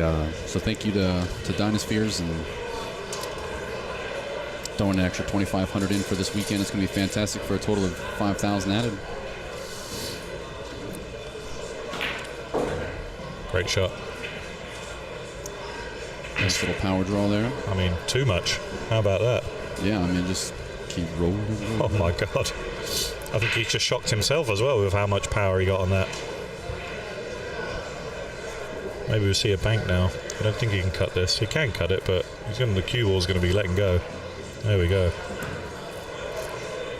He's like, if the table's rolling that fast, I'm cutting this ball. That's what I'm saying, but look at it finish right on the rail. Terrible. Keep him coming, Shane.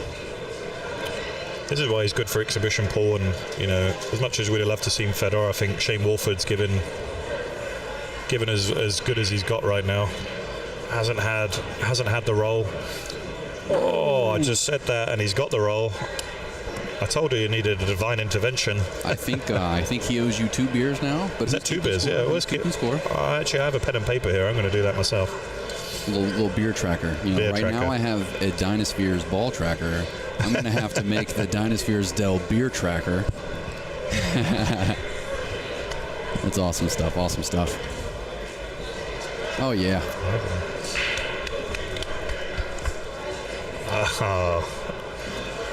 Mike Serra in the house. Right, I just started talking about DynaSpheres, and then poof, I must have said DynaSpheres 3 times in a row. He just appears. I must have said DynaSpheres 3 times in a row for you, Mike. You popped right up. That is awesome. They're driving the bus all around, visiting their customers across the US. And Bowie's on. Oh, wow, what a break. That's the kind of break we're just talking about there. That's a big difference maker. And he has a bank to bring this round. Possibly 3 or 4 rails for the 2. So for the less experienced, but still very in love with the game player as myself, whenever Shane is breaking 10 ball, is he just hitting center ball? He really is, you know. I mean, he's getting that pop because he's just rising above center. I was wondering, is that from slight elevation in the backhand, or is that from putting force follow and there's just so much energy that it pops the cue ball up a little? That tiny bit of friction from it contacting with such forward momentum makes it jump? It's option 2 because he's actually pushing it into the slate, and that's causing the cue ball to jump before it hits.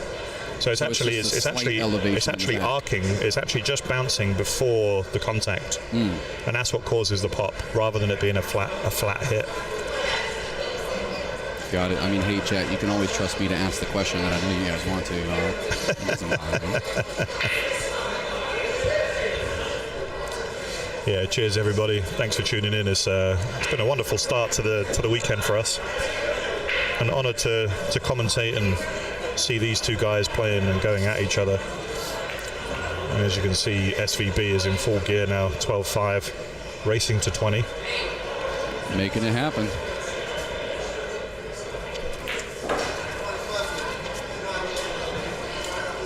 They are in the VIP room here at Centre Pockets. Lovely big room here with 24 bar box tables, 5 race-on tables and a VIP room.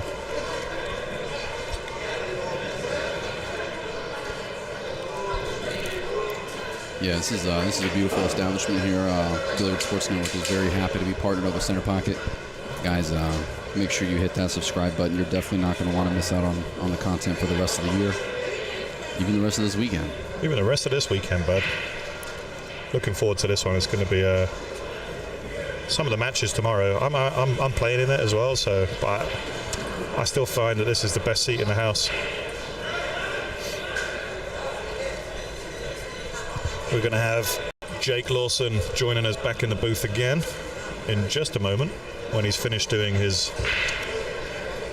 This live feed will be back here in just a second, guys. So I have no idea what happened there, but hey, beautiful Center Pocket. That is where the action is going down. This is great stuff. Great stuff.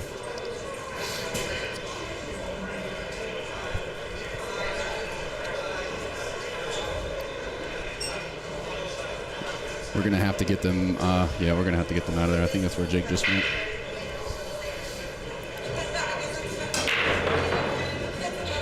Back just in time for the break. Yeah, sorry about that, guys. Oh, wow, look at those balls line up.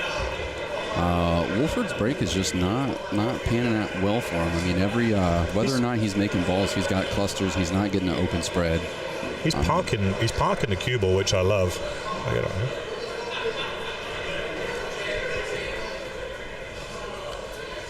And let's see which ball he's made. So 1's down, 2, 3, 4, 5. Looks like the 7 that's down. I think you're right, Josh. I think that lined up perfectly for the 4 ball. So he needs to make a decision. Personally, I think he can play a high ball and try and come back above off the rail, off the one. Sorry. Oh, he was able to get a lot more twist on it. Good bounce. That was very nice.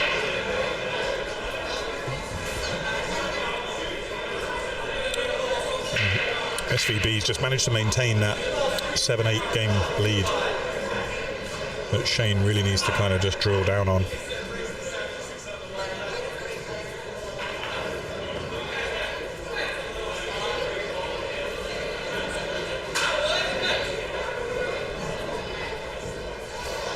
So yeah, we do have 24 7-foot tables here, so it will be a bar box event.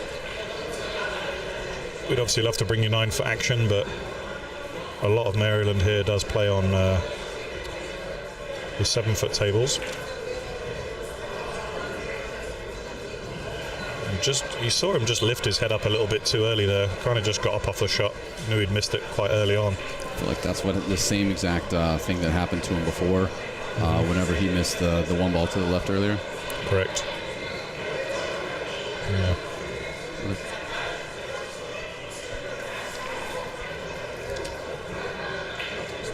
Good use of spin there just to take it down a little further. Hang on. I think he can see this ball.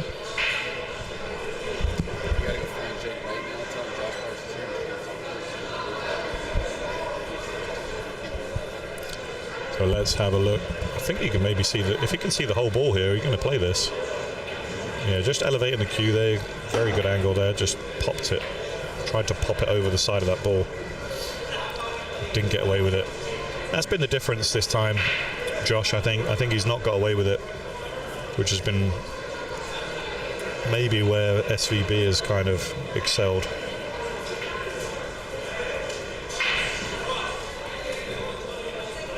I'm trying to stay impartial here, but I'm finding it tough with the lead that SVB's put on him. Well, I mean, to be honest with you, I feel like you are being impartial. If you strictly look at the scoreboard right now, I mean, it's it leads you to what you're saying here. So Shane was drilling these earlier, but there it is. I thought he was going to find the gap and squeeze it in between those. You're right. He just missed the gap. He was hitting he was power drawing a lot of shots earlier. It's so fun to watch him let that stroke loose and see what he can do. He's not going to be able to do it on the bar table tomorrow, especially with the way that these they are diamond bar boxes, so it's going to be interesting to see who gets the control. I personally don't like shortening my stroke up, but you have to do it for the bar table, unfortunately. And Shane just seems to be able to do that, I've found. 2 rails. Wow, what a shot. Oh my God. Didn't get the reward he's looking for, but he did make the ball. He did indeed. Yeah, while he's teeing this one up, let's have another look at it. Oh, this was that's the old replay. I'm not sure what's going on there, guys, sir. We got replays on replays. Replays on replays on replays. He's probably still saving. Might have hit it too soon. Yeah, big window. Big window to get behind there and sold out. There's your chance, Mr. Wolford. All right, Wolford, let's go.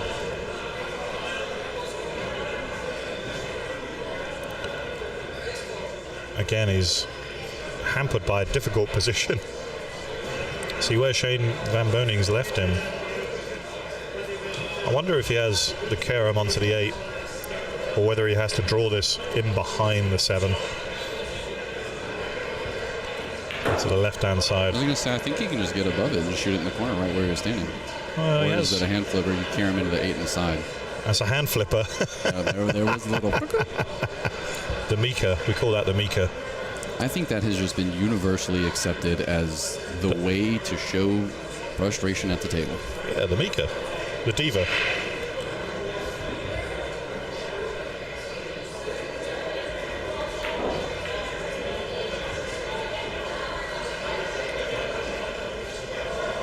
You kind of start to hit that when you're behind and you just start letting your game play a little looser because you're like, oh man, I'm already down. Like, I might as well just play my heart out. Just let it go like you're practicing. And it's almost like you have a better chance of finding the gear when you do that.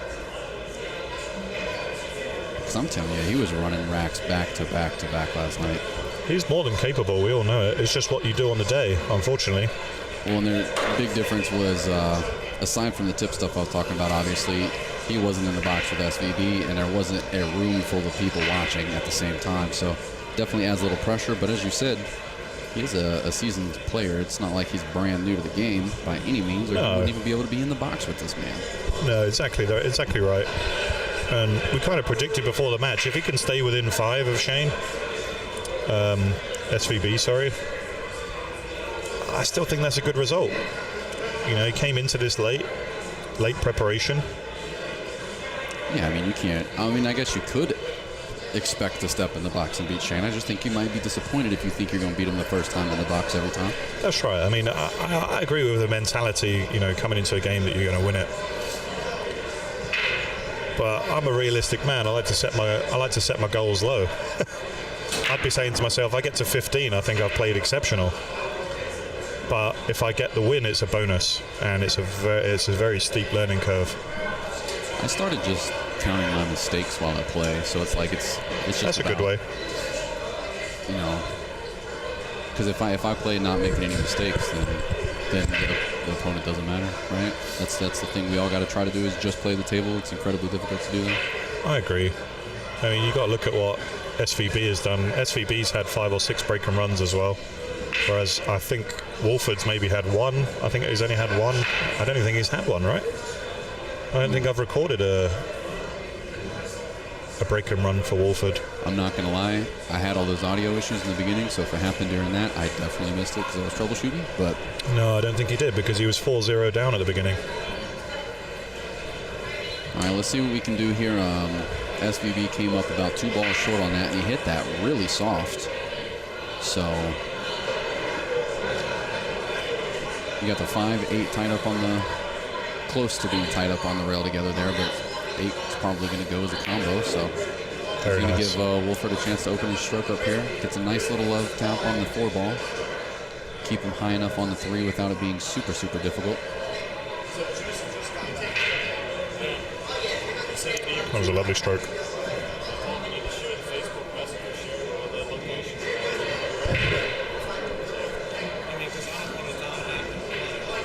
I certainly think it's something that Wolford's is gonna work on. Will be his break after this. I say I don't think he's hit it particularly bad. I think he's parked the cue ball in the center of the table, you know, almost every time. It's just adjusting for pace and speed the same way that SVB has.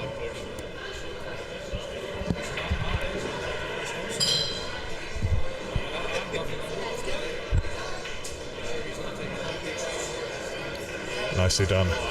This is what he needs to do more of. Keep the pressure on. Keep the understanding there. Don't give SVB a look at anything easy. That would be my only advice to him at the minute if I was in his corner. Try not to stick anything up. Chip in for the expense. I'm just kidding. I know. I'm just waiting. Alternate break format is still going to be very difficult to claw this lead back. I feel like if it switched to winner breaks, perhaps, but the break has still been failing him ever so slightly. But they're giving you guys something to watch.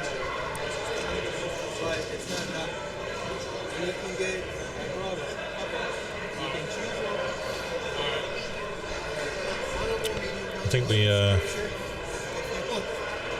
players' meeting is going to have to be put back slightly. Great to see everybody here.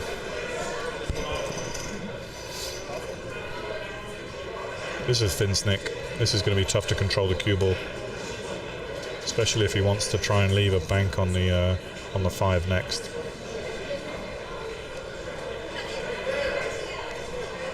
Man, and you know what? He has to stretch to get to it a little bit too. So it's like you got double whammied on this shot here a little bit. I wouldn't mind using the rest there if he's feeling too overstretched. I mean, he has the extension on as well. So you see there, he's put the extra 6 or 7 inches, whatever that is. Check this out. It's going to look very close to reminiscent of the poster of himself on the wall back there. It will do. So yeah, 4 to the 5, very difficult. Although if you can kind of get back to sort of middle diamond from here, I mean, the 5 does go long. I say middle diamond, it's on the end rail there, I mean. He's taken a lot of time over this. And I don't want to expend too much energy thinking about it.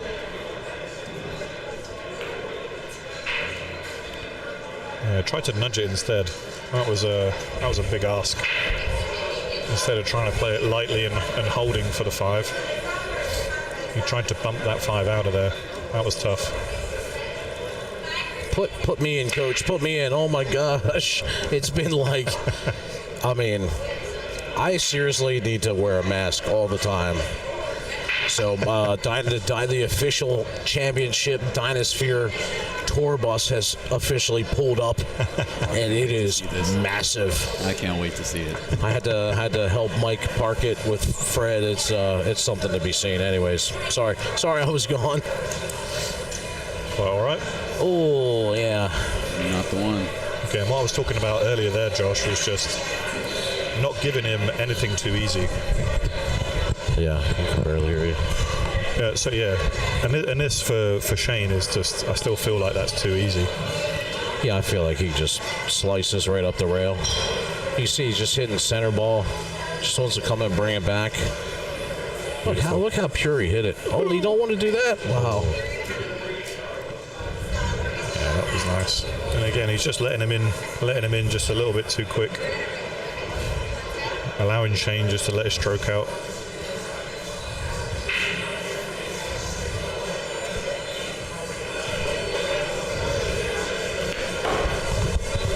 Yeah, he hit that perfect.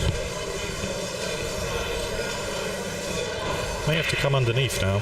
I wonder if he's just going to come underneath the on the high side as we look. Yep. Doesn't want to be straight. Oh, how about perfect, Jake?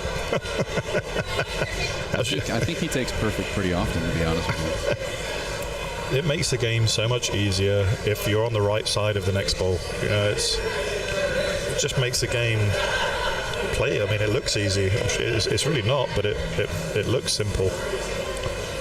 And I think it's really important to say, I mean, obviously we've seen a lot of these top players. Oh, thank you. We obviously seen a lot of top players around here. You know, you got the Fedors and you know, Copignys and some of these players from overseas, the fillers. And really, though, I mean, Shane is at the pinnacle. You know, I mean, as far goes like 823. I mean, he is up there with the very best in the world. Mm-hmm. So it's just, it's absolutely phenomenal being able to watch it here live. The fact that he's here in Maryland, and I think he's going to be a big favorite for the bar box event. What do you think? Figure he's got to be, you know. And so he just came out with that. He's challenged now Sky Woodward after Sky's match against Dennis. Yep. Of course, he came out on top, and SVB went right out and said, "Look, all right, I got you next." You know, and so a lot of people would say Sky Woodward is one of the best bar box players around. But I mean, look, man, Shane plays pretty good. He does. I'd like to see him mount a comeback, but we'll see where it goes from there. I think this is just a window here. Wow.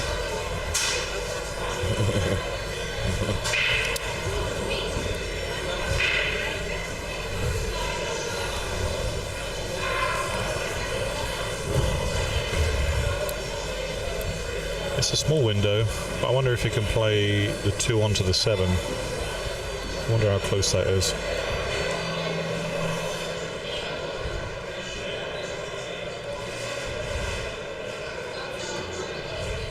Yeah, looks like that's what he's played for.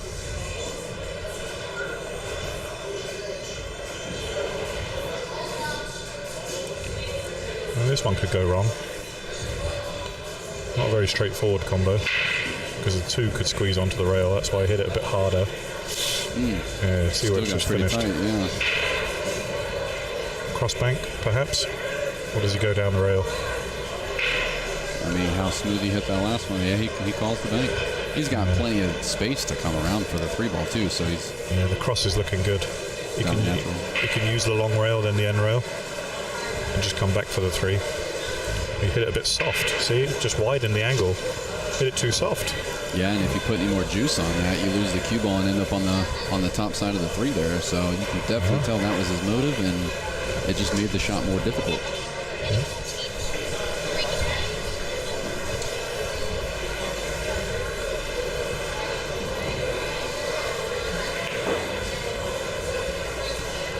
I mean, this was Shane Wolford. I mean, he needs a lot more opportunities here.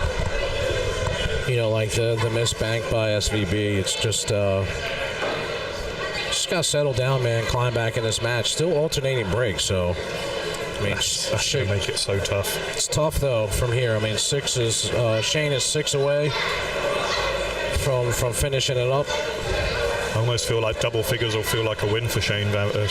Oh, for sure, absolutely. Keep it close. Has to be feeling it though. I 100% feel like he's going to be feeling the pressure right now.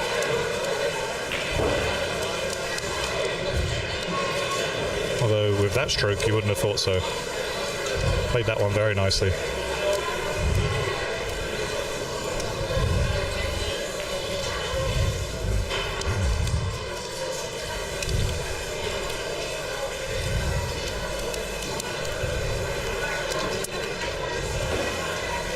Nicely done.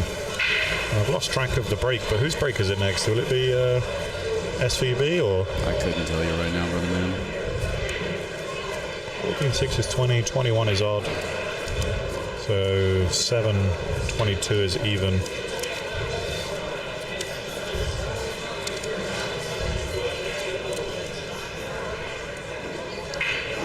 Which looks like Wolford broke first, so it is going to be SVB. Well, remember the racks got flipped at the beginning. Oh, it did, yeah. Sorry. So I'm not sure. I'm not even entirely sure then. All right. That's why I was like, I have no idea, because that happened earlier. You mind if we switch seats again? No, mate. There's some things I need to do over there. There are? Are you good with that? Yeah, it's cool. Dun, dun, dun, dun, dun. Oh, no.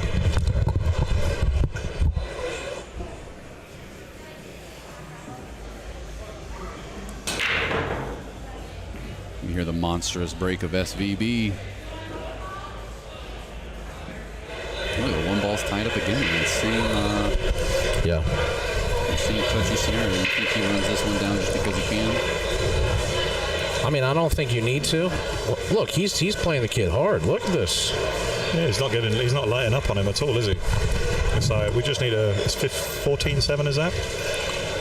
Yeah, he wants that 8-10 frame lead again. I keep saying frames, I'm sorry, I've been watching a lot of snooker. World Championships on currently, semi-finals in England. I need to get back to saying racks, not frames.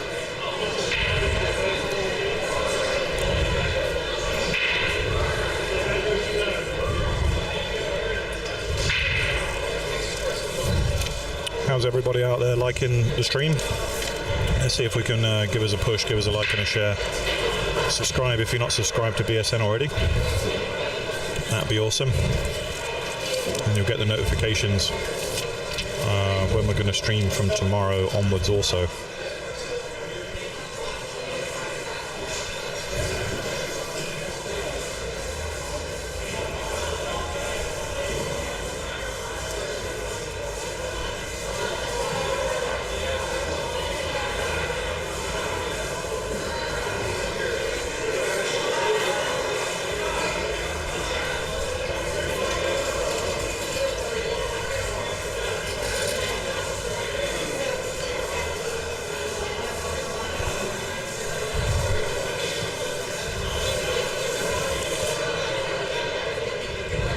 See if he's going to take on this combo.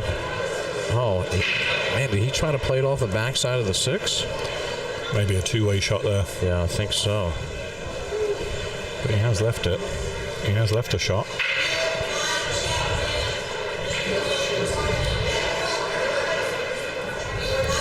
If you're going to miss it, overcut it. You don't want this one to stick out or hang up.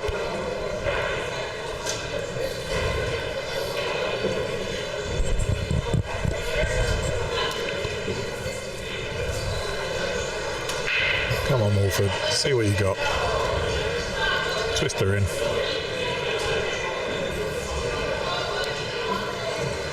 Nice shot. Very nice. There it is.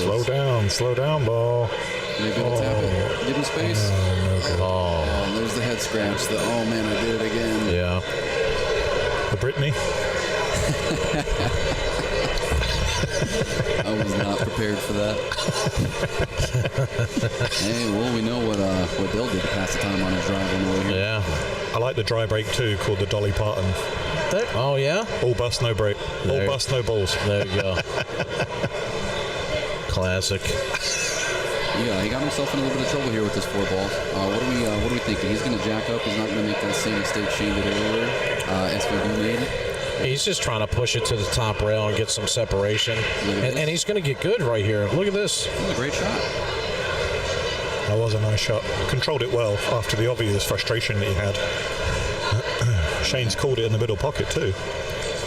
It's always a good. It's a good tip for the amateur player. Yeah, he's just going to kick off here. I mean, perfect. Look at this return. Yeah, sorry about that. So remember that time earlier when we were like safeties win the game? Yep. Here it is. I mean, I always say great shots win games, but safeties win championships. More New Yorkers in the house. Susie Wong. Is that Susie Wong? Yeah. I thought I recognized her. I didn't know she was coming down. Oh, she's on. We got lots of the New Yorkers on the list. Henry as well. Henry Char, upcoming amateur player himself. He's one to watch out for tomorrow. And we'll just spin this one around. Bam. What a shot. Wow, Get what in, a baby. shot. Get in there. What a shot by Shane Wolford. That is definitely one for the highlight reel. You know that felt really good going in. Unbelievable. Wow. Just unbelievable. They always feel good. Great shot. That should give him some motivation now. Just need to control the adrenaline because it will be flowing after that. You don't want to. That's a great shot. You rattled that one too. You catch that? It didn't go super clean, like you're saying. And adrenaline's still pumping. Yeah, oddly enough, I'll tell you, Brandon Schuff gave me the best advice ever. He was like, when you make those hero shots like that, he was like, your adrenaline is pumping so hard. And he's like, you just have to remember that it means nothing unless you get out of this rack. Yep. So really, you have to dial it back down in the moment. And that is so important. Because how many times you make the tough one and then you miss the easy one right afterwards, you know? Yeah, you got to have ice in your veins. He's primed here, you know. He's got a nice layout to get out. 100%. He's been utilizing the extension a lot today. Going up and down, on and off. Speaking of Schuff, he just walked in as I was talking about him. Schuff, Wilkie, all the Maryland boys are here. For sure, yeah. The Maryland pro contingent that's going to try to take SVB down. You know? I don't think they're worried about that. I think they're worried about taking the Maryland state champ down. Oh, yeah. He got through both of them last time. Yeah, that's true. That is true.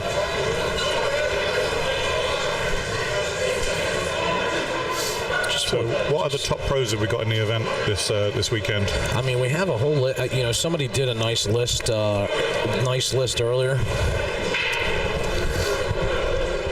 I was just talking about my man Schuff. Give me a big old hug. 14-8. He's back in it. Come on. 14-8. Let's go. Let's take a look at this. Let's take a look at this replay again. Look at this. Look at this 6 shot right here. You can see SVB play safe. No, this is this isn't it. Oh no! Please tell me. There. It's not. It's definitely saved. I don't know why it's not in there. Oh yeah, so good. I think it was. What is that? Why didn't it replay that one? I don't know. I'll have to look at it. We're gonna have to find that one because that one was awesome.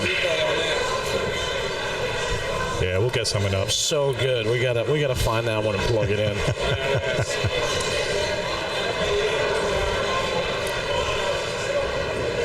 oh no.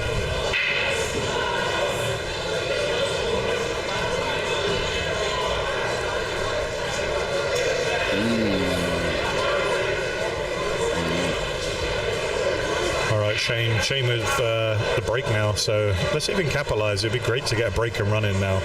You know, this is a time where you need to turn the screw and put the pressure back on SVB, if there is any there at all. Just that extra, you know, you're within 6 racks. If you bring that down to 5, there's a game on here.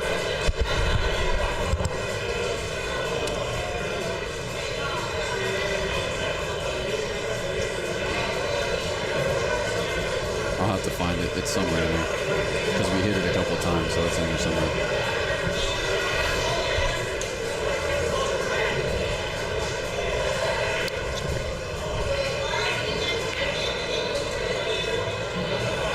Oh, that's unfortunate.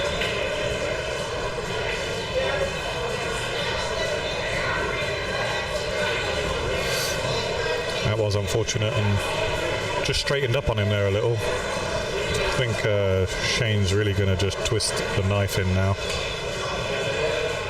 No problems here. The 9 goes by the 10. Yeah.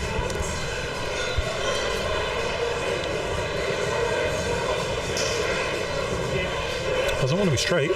May have to play this up to the top pocket. May see him play to the top and come up for the 7.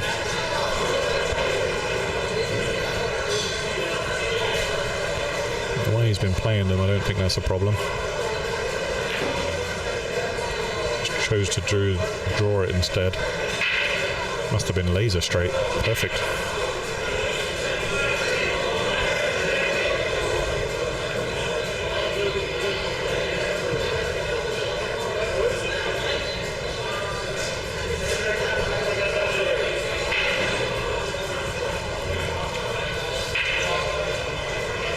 Needs an extra roll. Needs to roll one. To hurry. Perfect. He's okay.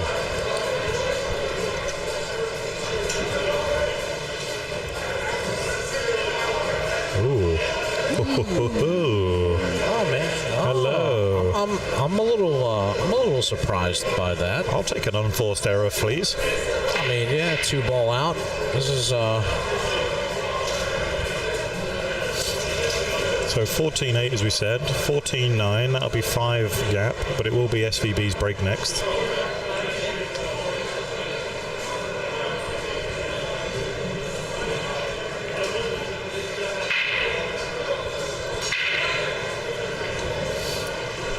And here we go.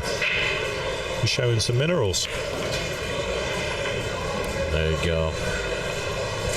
14-9. I think this, since the beginning, since it was 4-1, I think this is the closest it's been since then.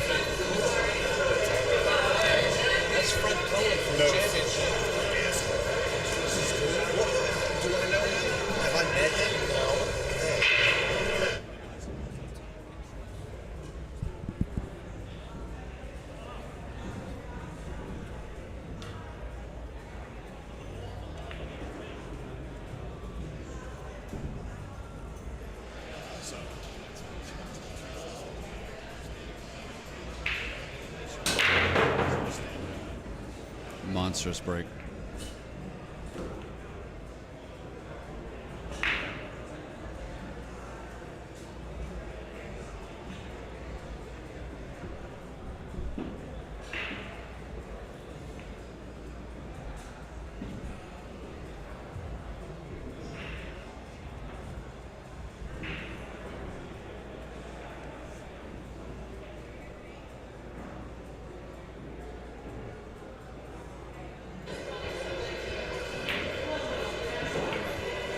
Just wow. Just wow. Oh, it was great.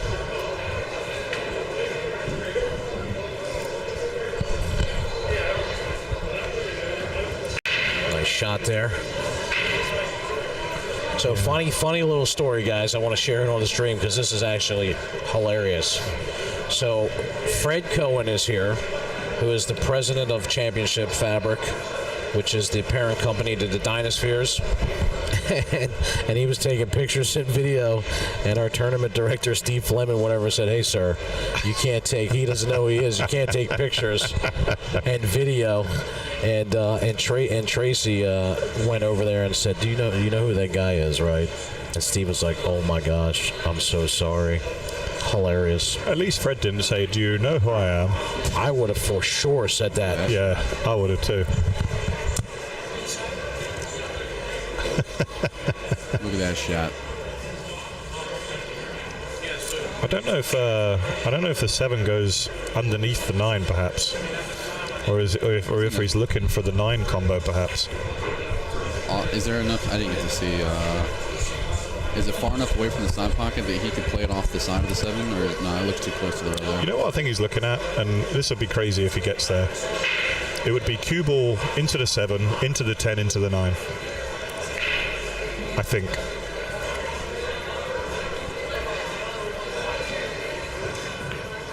And like I say, it would be a crazy shot. But I wonder if I mean, he's come a little bit too far there, so he wanted to be further over towards the 7 for the slice to work. But as it sits, does it bank? He looked at the side pocket when he was standing there, but now he's looking at the carom for the 9. He's still looking at the carom, but I mean that's brutal if he's going to try and cut this 9 in the side. All right. Here we go, baby. Here we go. And control the 7. Oh my God, he did it too. What a shot. Oh God. Well, you're in for a treat. That's the capability of someone that has a creative mind for pool. I think that's a fantastic shot. Well, I mean, it just shows how pure your stroke has to be. You have to be able to hit the balls exactly where you're aiming, exactly where you mean to hit the balls. Because otherwise, you can dream up all kinds of amazing stuff, and you'll never be able to do it more than once. Yeah, that's another example. That's such a hard shot to play and avoid the 2 scratches. I mean, he hasn't finished perfect on the 8, but when you look at that type of shot making, you don't need to be perfect. 10's right there. Doesn't have to do too much with the cue ball here. Just make the ball. Oh. He let off that 8 ball as well. Yeah. Like it was just a softer stroke. The 2 balls that he missed, he let off the stroke pretty significantly on those balls. Yeah, put everything into the shot there. And I'll tell you what, mate, it's now only 4 in it. The viewers are getting their money's worth here. Or whatever you get for free. I don't know. What do you get? What do you get for free? I don't know. That's a good point. I tell you what, I definitely have a money back guarantee on the stream. I'll tell you that much. Money back guarantee. That is right. Satisfaction guaranteed, or we give you a 100% refund. Correct. If you're enjoying the stream, guys, give us a like, a share, subscribe, click that notifications button, or if you're feeling fruity, maybe send a donation their way as well. Yeah, did we fix that? The link? Sure is. Sure is. I give a shout out. This is actually a new sponsor of ours, so I want to give him a big shout out. It's Dem Billiards Apparel. Now, a lot of people say, man, why are you showing another billiards apparel company when you also own a billiards apparel company? But this guy has been so supportive of me and us and BSN and everything that we do. His name is George Harris, also known as Young Saint. You may know who he is because he was the one that dropped a nice little rap album for the APA that they played out in Vegas. Super cool dude, man. He's doing great stuff, and we're even doing collabos with him through Breakout. So big shout out to George Harris and Dem. Check him out, man. It reminds me of the Waterboy. If you do me a Waterboy shirt, Jake, I'd love that. Who Dem?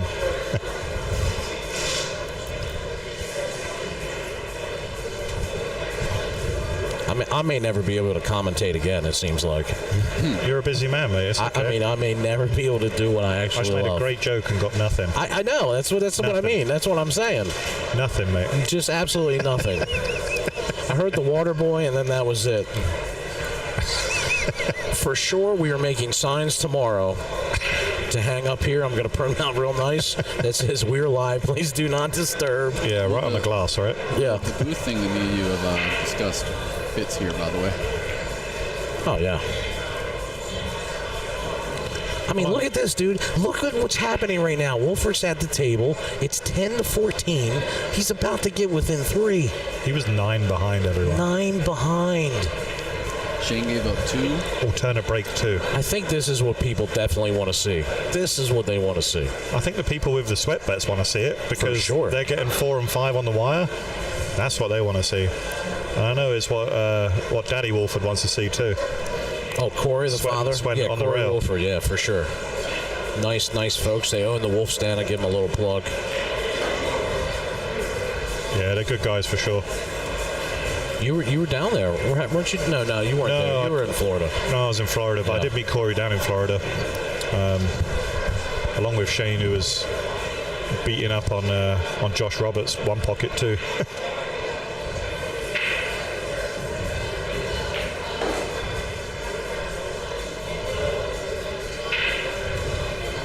I love it. I love this, keeping it close. He is. He's found a little bit of rejuvenated kind of inspiration here. And needs that one to travel, needs to roll. Oh, yeah, he got it. Maybe. He's got the cut, though. When they stand still like that, you want it to be far easier than this. He had a lot of table to work with there. Could have come right back to the middle of the table.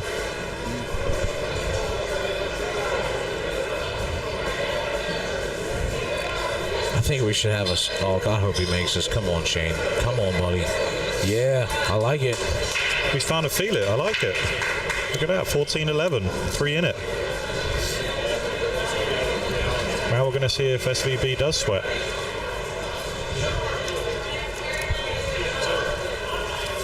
Big shout out to one of our other sponsors who have been with us for all the DynaSpheres Cup.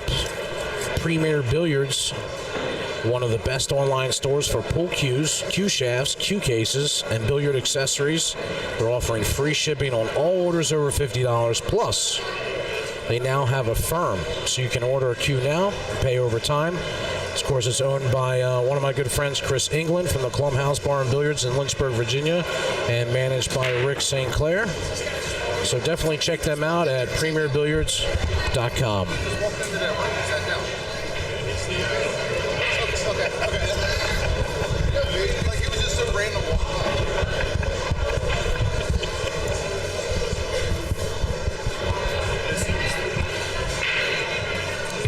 Another funny story. Someone, one of the rail birds Somebody just walked right in there and sat down. Who the hell is that guy?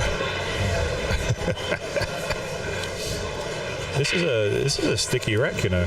The 5 is stuck there. I wonder if that 5 goes by the 8. Yeah, I mean this is not easy. I think we're going to find out. 14-11. Oh man, this is turning into quite a match. Now's the time to cash out if you've got those bids in. I'll take 50 back on my 100. Yeah, let me out now. Let me out. Man, this is gonna be tough here. I want to see what he's gonna do. He's just going to use a rail, mate. Yeah. I mean, wow, look at that stroke. It's a beautiful stroke. I think he's got the speed down. The good thing is here, I think he can bump the 10. If the 5 does go, he can just brush the 10 ball and bring the 8 into play as well.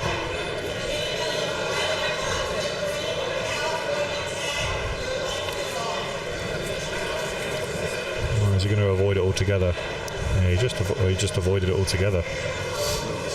Yeah, it looked like the 5 didn't go. Yeah, I mean, I guess that's pretty much the best that you could hope for there. The way he played it, it looked like the 5 went, right? Yeah. But Shane can actually put him in a world of hurt here. There's a big blocker there. I mean, he's going to call it in the side anyway. But there's the 8-10-7 are big blockers right now.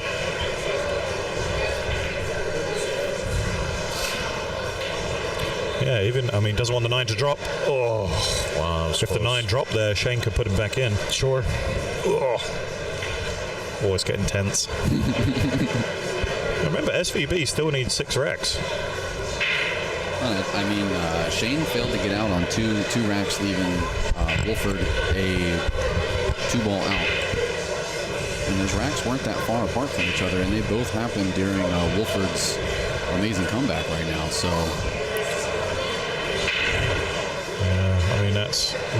that's a really good kick from where he was, and he's left distance and close to the rail. This makes this 5-ball super tough.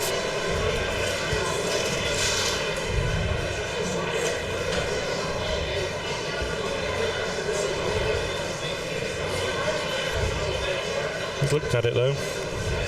Just trust your cueing. The 7 goes to both bottom pockets as well. Oh, it's a really good try too. That's unfortunate. Puts SVB back in the ascendancy.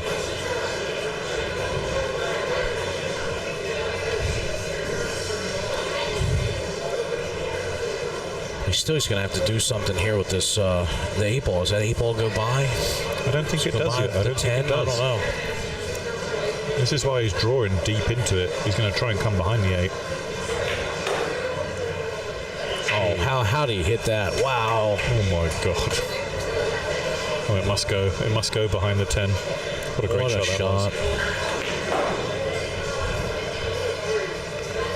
was. Just pumping them right in. Yeah, see, Shane always plays with that extra extension on the back. That just gives him that extra weight. He gets through the cue ball so well. Yeah, I love it, man. And I mean, you know, he got that from Earl, of course. Earl was the pioneer, correct? Earl was the pioneer. And I believe Shaw actually started doing it before Shane. So Shaw actually continues to do it as well.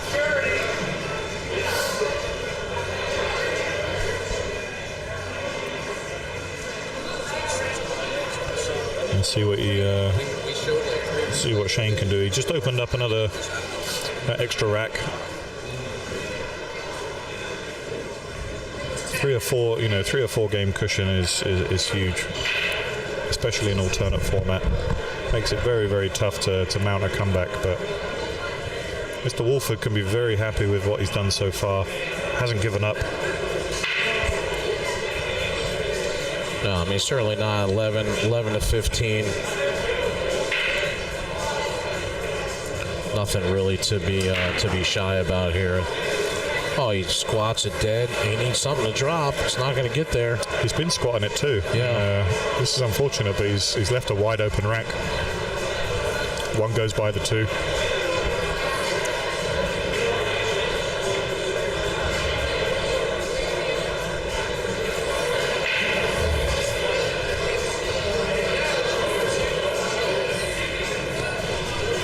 Yeah, a few people in the chat room talking about the longer cue. I kind of compare it to a spear. Yeah, sure. You know, when people are throwing spears, the longer the spear, the more accurate it is. The harder it is to throw, obviously, but the more accurate it is. I thought you were going to say when people are throwing spears, I don't want to be standing in the field. That's Michael Caine. Don't you throw those spears at me. That's my best Michael Caine, by the way. Not even close. It's okay. It's not like anybody hurt or anything. I know. It's off the cuff, mate. Don't worry. I like it, though.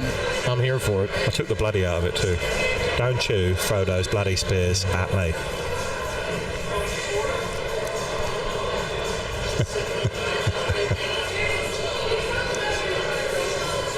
Points in the chat room if you know what film that's from.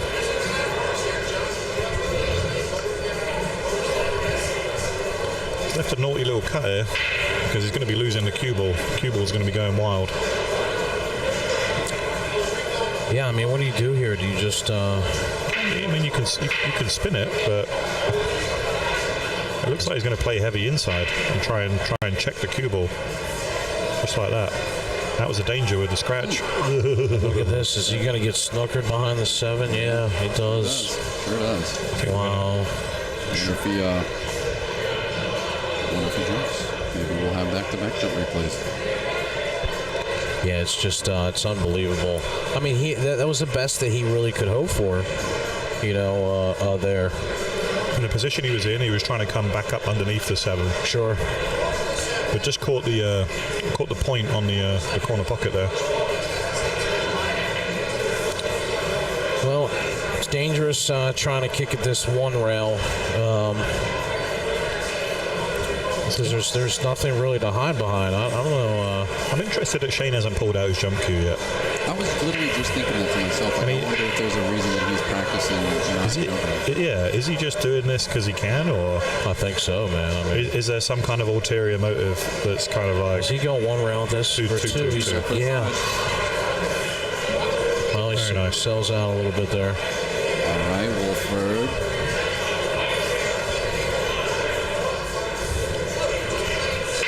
Well, if there's any doubt if we can bring the people in, there should be no doubt now.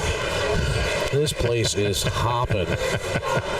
Wow. There is no doubt here, mate. Oh, yeah, we officially are breaking it in. What's it called when you break a bottle up against the front of a boat, like a new boat? You christen it? Christen it, yeah, for sure. We just christened the place. I like it. If you've got a magnum of champagne, I'll happily join in and smash it on the side of the building if you want. I love it. Oh no, he don't want to get stuck. Oh, he's just got there. Did he?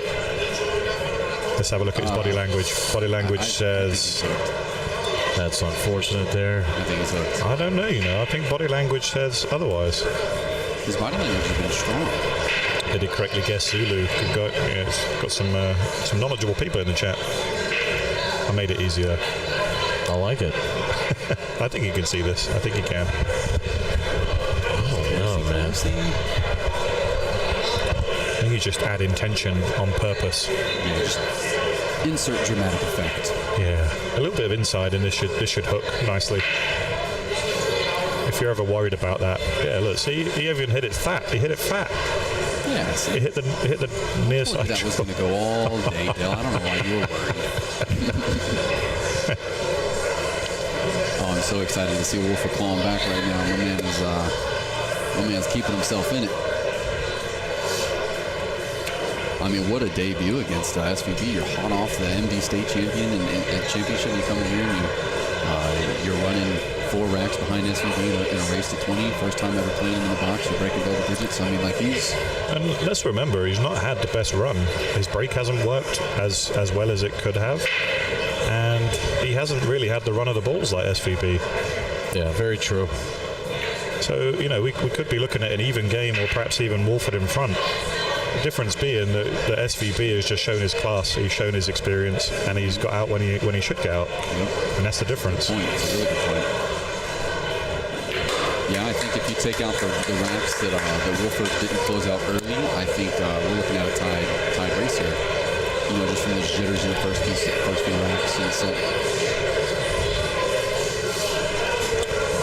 I give a big shout out for a long-time supporter of BSN and one of our sponsors, Gina Cunningham of Keller Williams, Integrity Real Estate.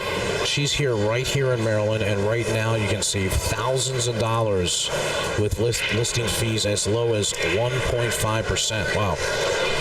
That's super low. So definitely check her out, man. If you're looking to buy or sell a home, contact Gina Cunningham.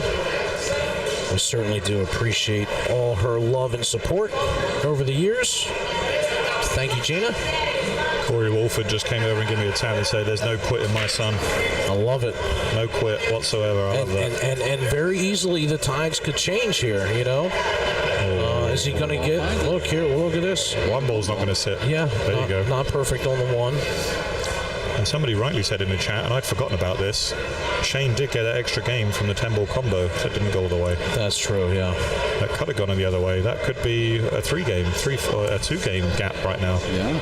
That's a very, very good point. That makes it even more impressive for what Wolford's doing and hanging in there. Wow, he just sliced it right in. What a shot. Get rid of the bit of towel. There you go. He's perfect. He's absolutely inch perfect.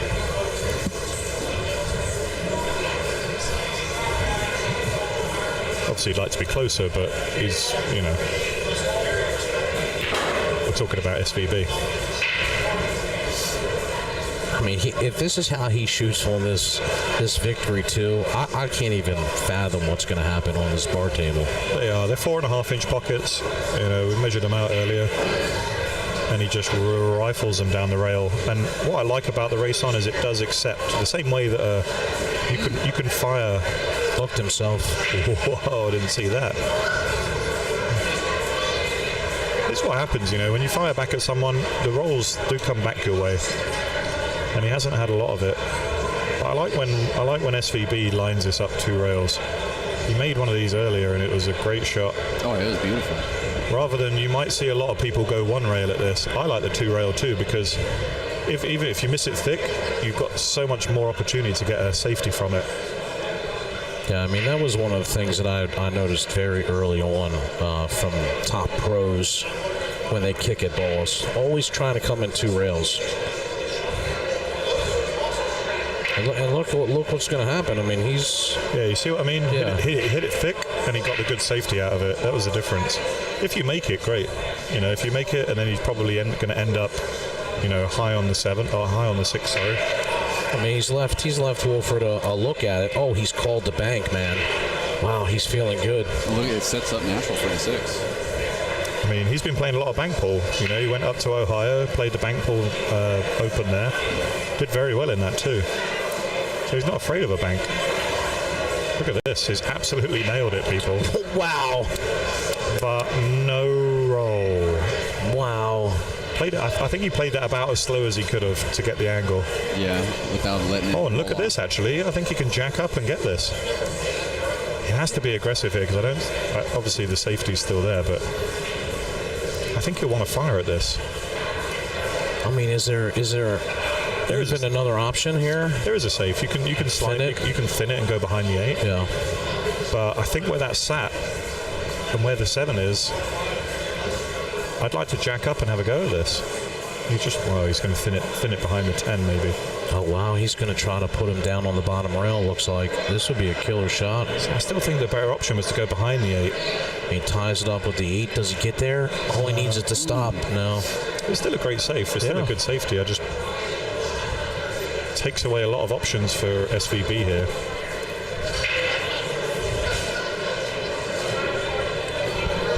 I mean, that's kind of what I was talking about earlier as far as the adrenaline. He makes a great bank shot, but he doesn't overcompensate with it, forcing the shot on the 6.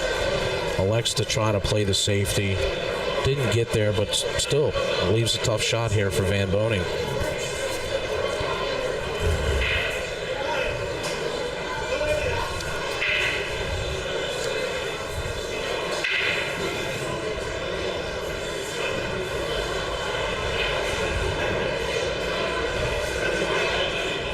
See what he's going to do here.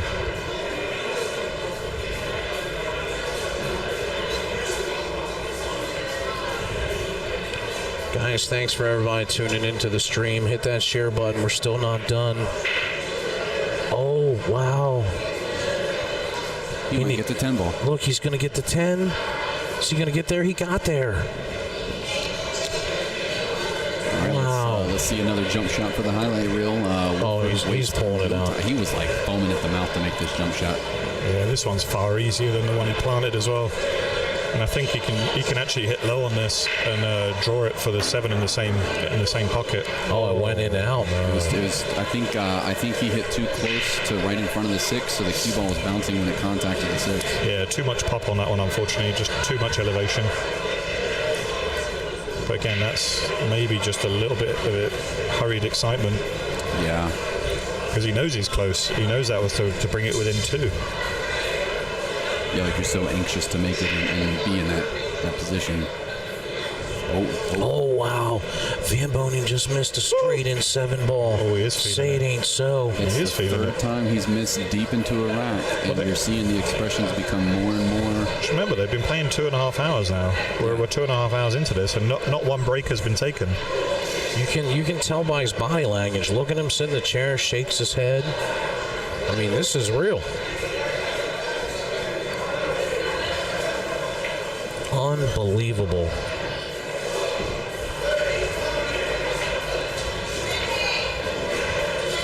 And what a beautiful shot there by Shane Wolford. Perfect.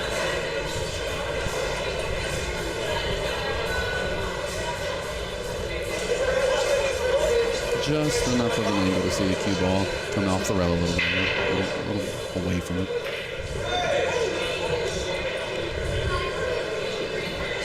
I mean, we're going to be within 2. It's hard to believe.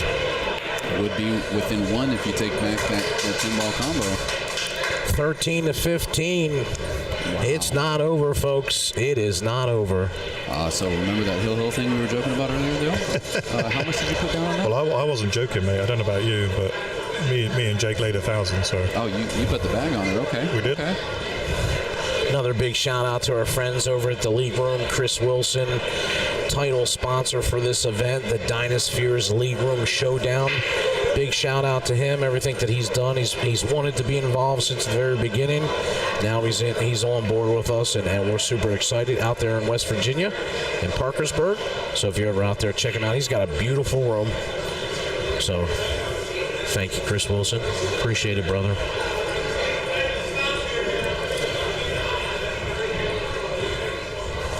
Yeah, where I'm from, we call it a bag of sand. Bag of sand? A bag of sand is $1,000.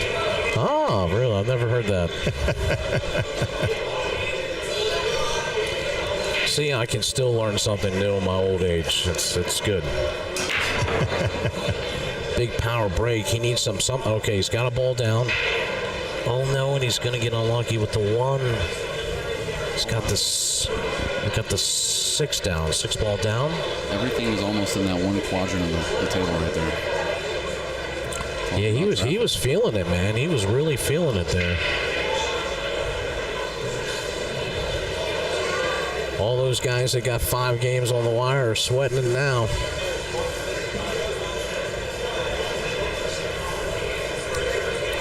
Well, if you guys wanted a show, you certainly got one.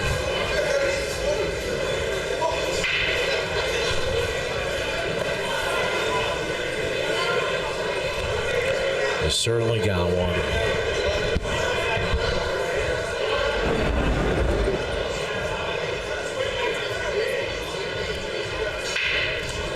We are using the DynaSphere Platinum ball set.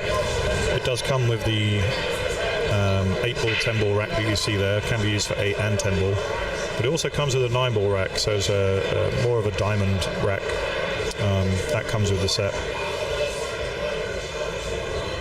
And BSN does have them available if anyone would like to inquire about buying a set. Certainly appreciate that, yep. I might be able to tuck him up underneath the 5 here. He needs to get a good contact on this one. Yes, perfect. What a great shot that was. And I think he stopped the 1-rail kick too. Unless Shane can just spin this one.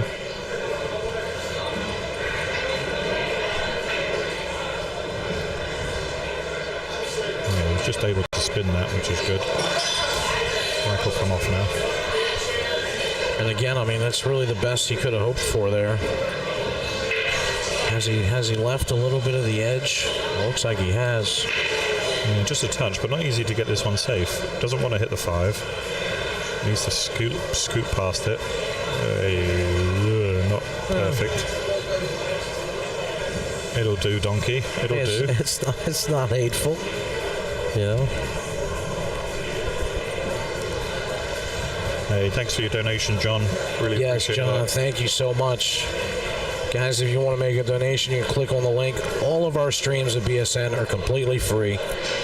And so we appreciate everybody's support. You can send a donation at PayPal through sales at bsnmediagroup.com, or you can click the link in the comments there. Tough one here. Tough one here for VanBoening. Yeah, I wonder if you can actually just play off this and push it behind the 10 and push the cue ball towards the 10 as well.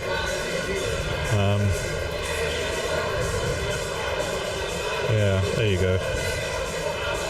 He had 2 options there, and I think he's played it absolutely perfectly. Yeah, how good is that? Yeah. Can he spin this? Can he get through to the gap? It looks like he's got the look. little bit of a grimace. The grimace tells me that there's maybe a bit of English that's required here. Man, those banners are so good looking. I'm just in love with them. Where'd you get those printed, Jake? We got them last minute. We got them printed at. Oh, baby, what a shot. Wow, look at that. Look at that shot. Great shot. He left him a whole ball. That's incredible. Holy cow. I'm about to learn something new if he gets out of this one. Yeah, oh, yeah. If he can see that side rail, it's a bit easier. Yeah, for sure, he can get there. I wondered if he was locked up tight on that 4-ball. He's called it in the corner. Yeah, that's all he could do, really. This is all sorts of tough. Oh, he missed it. He actually missed it long. Yeah. Which showed he had more angle than I thought he did. I don't like the 2-ball, though. Yeah, I mean, there's no upside here. You can pot the 1, and then you still have to play again safe on the 2. Well, I mean, is he looking to get? Well, I don't know. I don't like this at all. Surely is he gonna try to break this out, Del?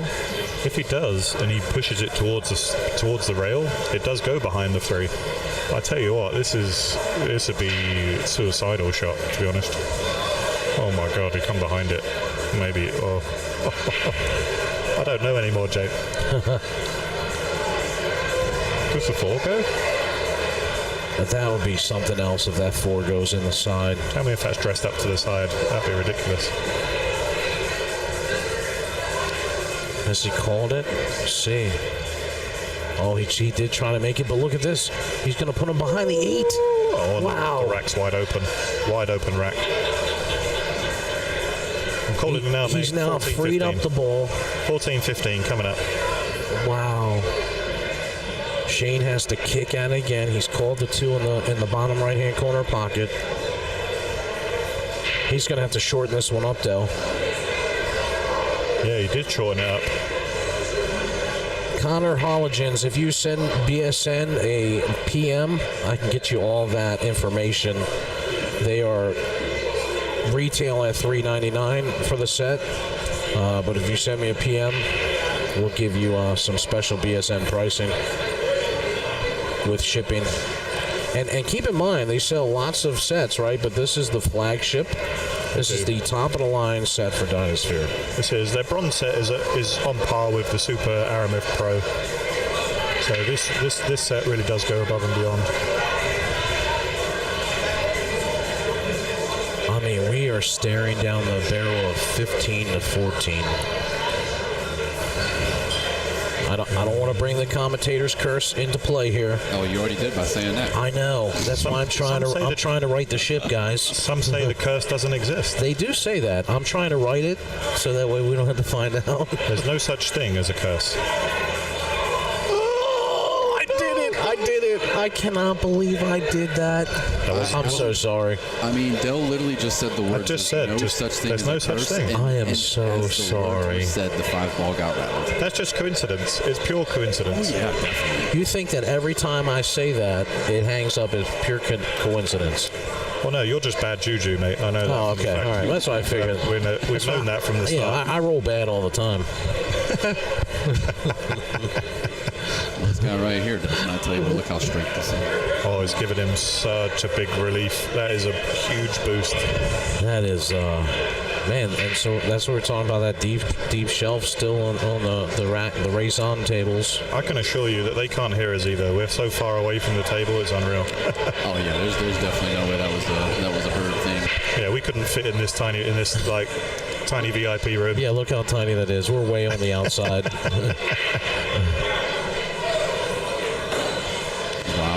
Wow. Oh, I thought it was going to be 15-14, but now it's 16-13. Yeah, this is going to be a big swing. Nipping at the heels. That was huge. That was a huge wreck. So much so that I'm going to excuse myself for one moment.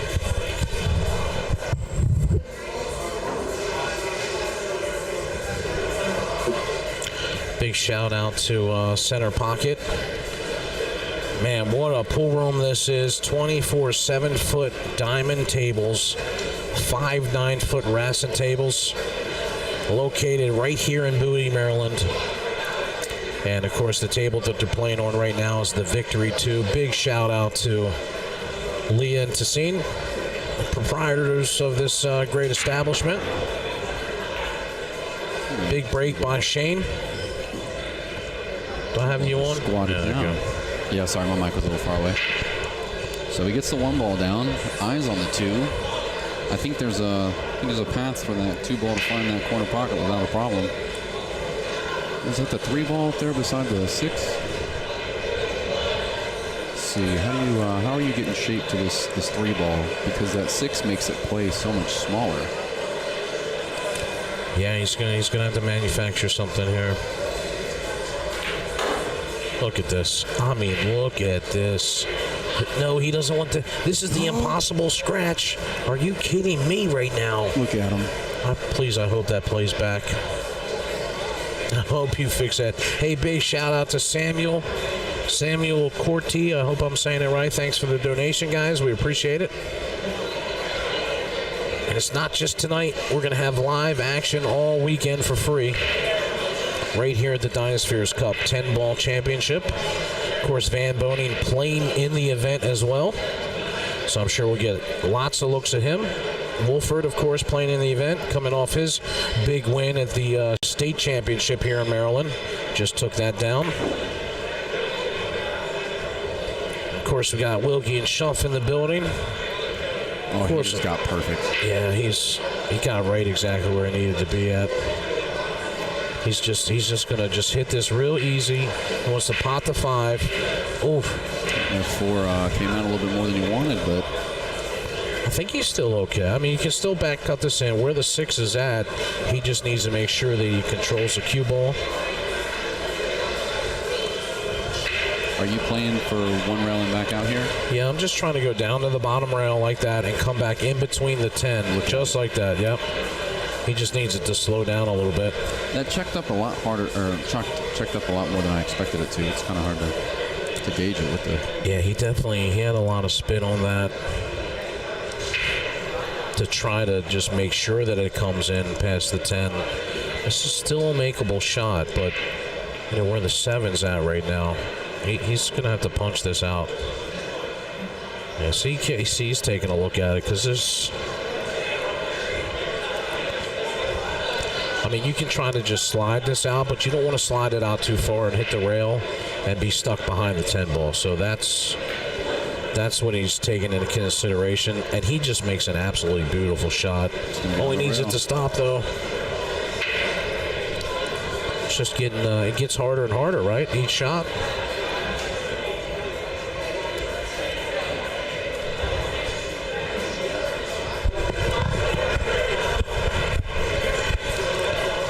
I didn't think we'd see Wolford back at the table, but he's back here, and he's got an opportunity to get out of this rack, Dell. What did I miss? Oh, no, he's just sliced it. Look at that. Look at that. He's going to get it. He's getting it. But hopefully we'll show you this replay. That's not going to work. I can't fix it all. Oh, okay. Never mind. Scratch that idea.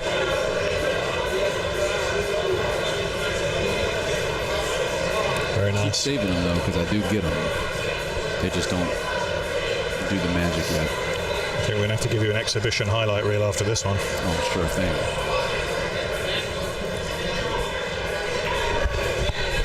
No. Down to the point. Oof. Maybe just a little bit of tension creeping into the arm. Didn't get through that ball just quite as well as he wanted to. So he is, you can see he's starting to perhaps jab at the ball instead of finishing the stroke. Nicely done. Back in within 2. Just think, if he didn't miss that 5, this would be 15-14 right now. Shane's kind of SVB, has been in a bit of a lull. Big shout out to Q-Score. That's who we're going to be using this weekend, live scoring. We got 24 tables in here. You'll be able to get online and see the score of every single match that's happening in the building. Big shout out to Q-Score for their sponsorship. And we're going to do a little giveaway. Anybody that makes a donation to us, either today or through the event, if you've already made a donation, send us a PM with your name and your phone number. And we're going to give away, Q-Score actually is going to give away a whole year of the Pro subscription.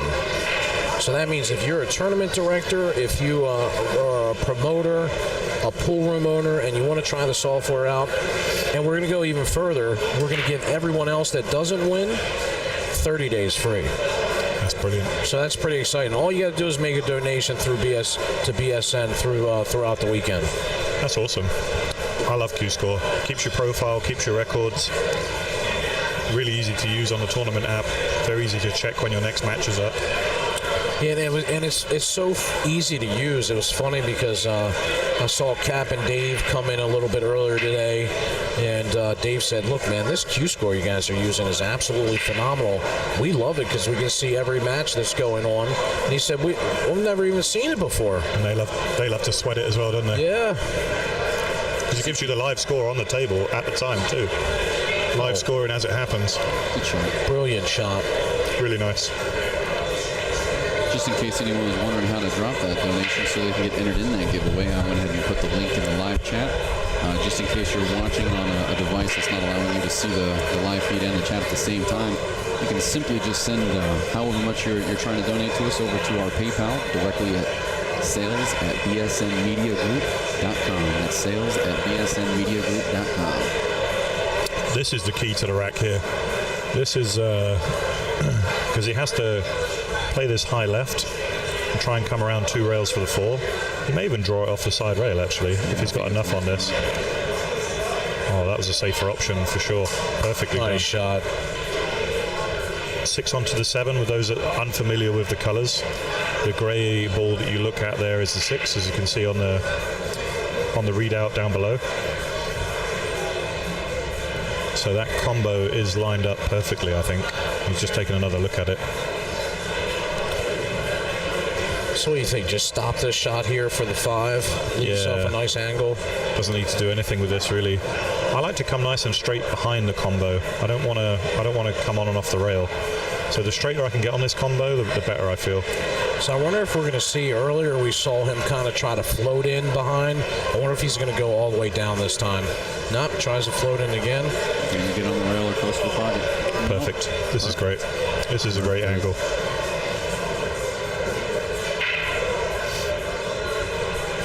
Everything about the cue ball here. Everything's about the cue ball. Just bring it back towards the center pocket. It goes down. I'm worried about it's going to get across the corner. Oh, he hit it bad, but he got away with it. Yeah, so I was wondering where the 6 was going to stop from that. I think he got it. Yeah, I think he, like I say, he's breathing a little sigh of relief there. Because if he'd have finished there, he really wants to finish high on the 8 ball. But I don't think this angle is going to allow him to stay high. Oh, no, it doesn't. He's definitely drifting down here where the 10 is going to be a problem for him. So are you juicing this up with some running English, trying to make this cue ball dance around and come back out? No juice. I'm just going to take my medicine, unfortunately, and play the cut on the 8. He tried to juice it, and that was a problem for me. That was why the juice shot was... I would have taken it, and I would have taken the cut and maybe tried to bump the 9. Purely because of how the angle was sitting. That was a really tough shot to take on at this stage of the match. 16-14, and again he's let Shane off the hook.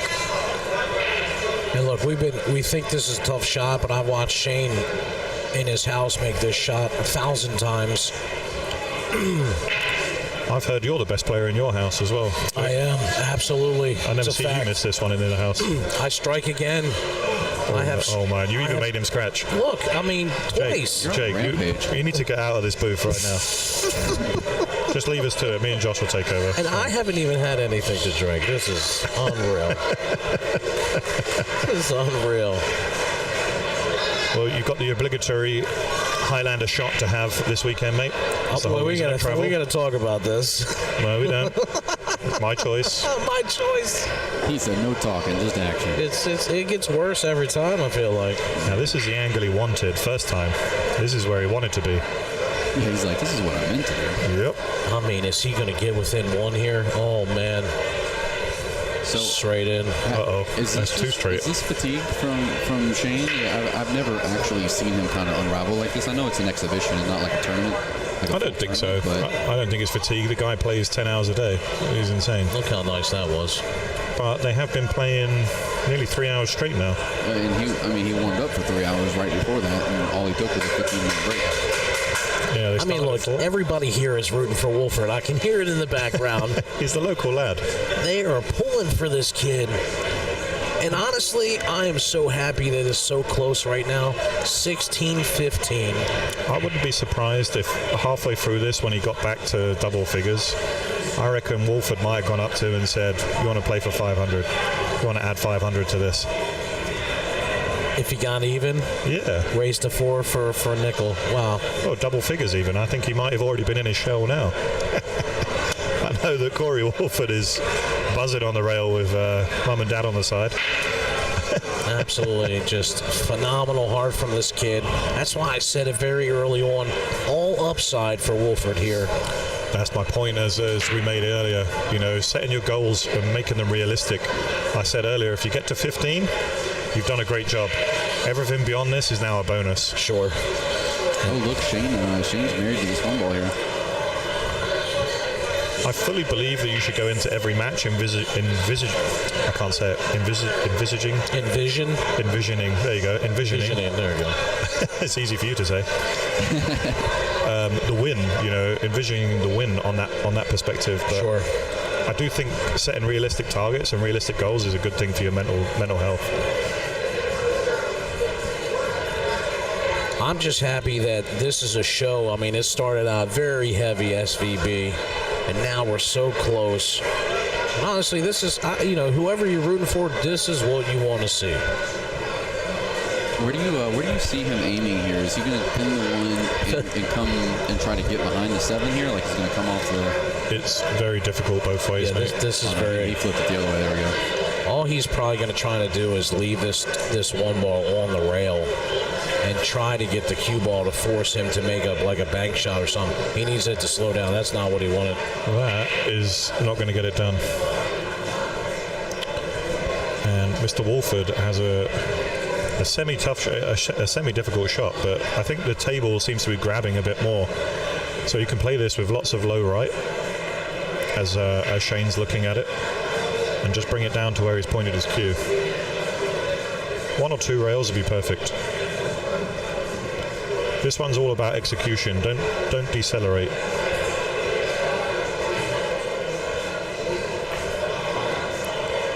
Small amounts, a little bit too hasty, a little bit of extra pump. Is there a window for him to go by the 3 here? I think there is, mate. He might have... I think you called it. Super... Oh, no. It goes off the 3. He might. If not, he can...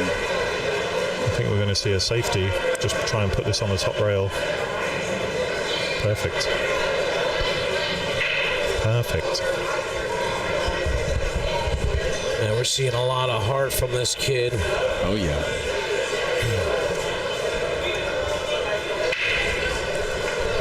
If they don't know who Shane Wolford is, they know who he is now. That's for certain. On the map. I mean, he's made a fantastic comeback considering it's alternate break. I didn't think he had a way back at all. Yeah, right at one point. It was like 12, 14, somewhere in there, and we're like... I won't say who it was, but somebody offered me 4+1. Really? Yeah. From there? Well, from the beginning. Well, when he was 8-2 up. Oh, wow. I'm wishing I should have took it. Look at this shot. Look at this shot by SVB. Oh, he's going to get it behind the 7. He mapped that perfectly. He pointed to every spot that was that shot. It might have leaked out, you know. This might go. Oh, we're about to see it. If so. Is there enough of that? Is it too skinny? Man, that is too skinny. It's too skinny, right? You got a nice kick safety here though. If he can come in between the 10, just Kick safe's still tough too because it doesn't have a full window to get beyond the 7. You know, you'd have to kick at it quarter ball almost.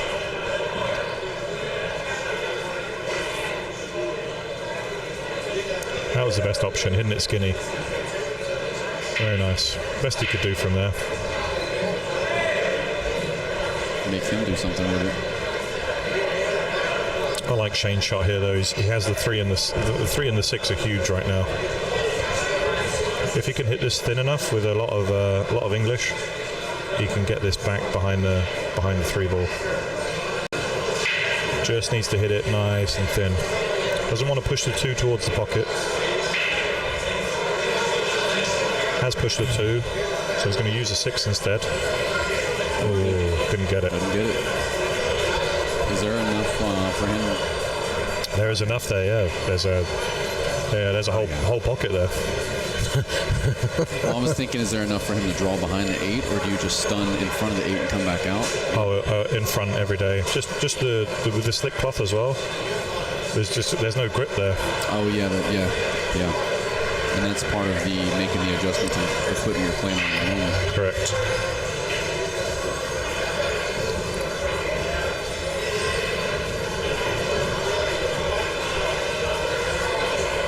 Guys, this is just the beginning of what's in store. We are going to be live all weekend long.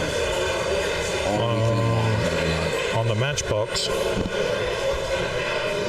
Going to be bringing you guys action from the DynaSpheres Cup 10-ball championship. We got a maxed out event, 128 players, and I'm pretty sure this thing sold out about 5 minutes after you made the post, Jake. Like, this Yep. been a fantastic. Yeah, week and a half it took. We had a couple people late that dropped off, but boom, it just got filled right back up after each person that dropped. Yeah, I don't think we had an empty spot longer than, I don't know, 20 minutes. I think we've just been joined by Mark White in the chat of the Booth Brothers.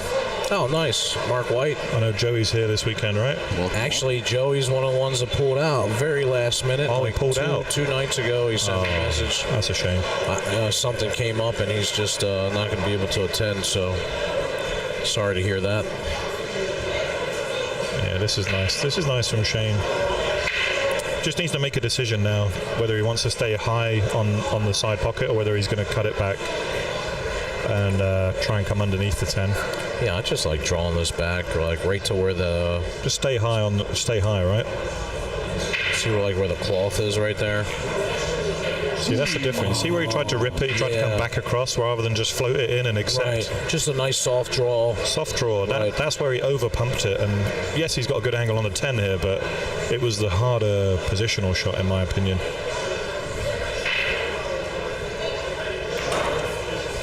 And SVB with another easy one, and that was to close the gap. And maybe that was playing on his mind a little. Man, he hit that with a nice little force follow. Yeah, he hit it very well. And SVB's great with 2 balls on the table. He's great with 10 on the table. I know. 17-15. Wow. Of course, big shout out to DynaSpheres. We cannot do it without these guys. It has been absolutely match made in heaven for us. We're so thankful that actually Dell is the one that put us in contact with DynaSpheres, and it's just been a awesome relationship. They are the official billiard balls of BSN, next-gen phenolic resin balls. If you need a set, just send us a message. We'll get you squared away. Perfect. And 5,000 added to this event this weekend. So I expect very good prize fund and even better auction fund. Needs one to drop. The 2 spinning. Oh, the 3 kicks it away. Oh. Just those little bits of roll. This rack doesn't have any big issues here. 7 impedes one of the pockets for the 6, but there's so many other options that it's not going to matter. Let's hit the dolly. See if you can connect the dots here. Appreciate everybody tuning in, guys. You guys are watching the Billiard Sports Network. You're listening to myself, Josh Setterfield, and I'm joined in the booth by my partner, Jake Lawson, and Dell the Highlander Sim.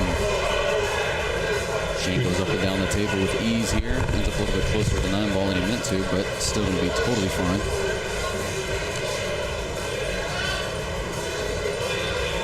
Yeah, great to be here and sweating this one on the rail. Best seat in the house right now. SVB's going to... Oh, that's not great. Hey, that 8 ball doesn't have a punch. It goes long once everything's out the way, but yeah, he wouldn't have liked that nudge. Let's see, where's the 7 ball at? Oh, there it is.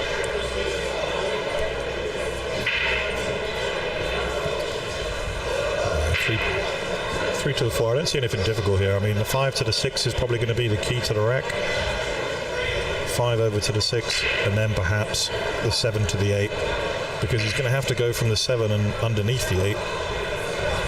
That's going to make it slightly more difficult. I wouldn't blame him if he tries to remove the rack too.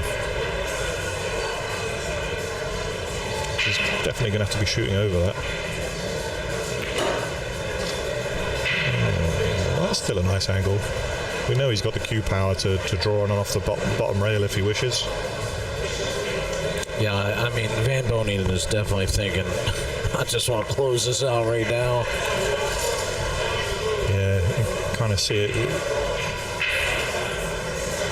He's sticking to the task. That's what you have to do when you have that experience.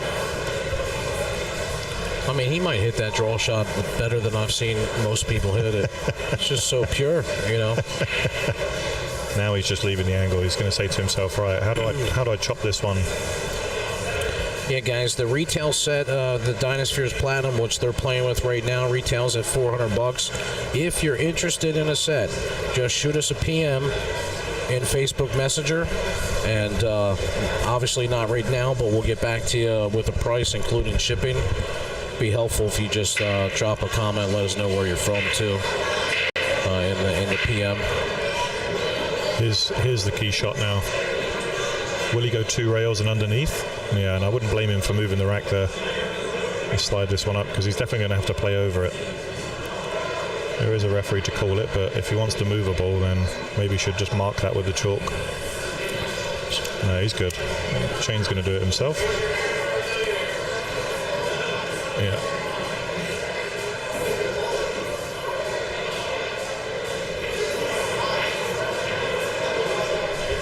And that's the first time we've seen SVB do this. So this one tells me that there's a little bit more on this. Yeah. Doesn't want the rack to mess him up. He doesn't want anything to get in the way of this run out.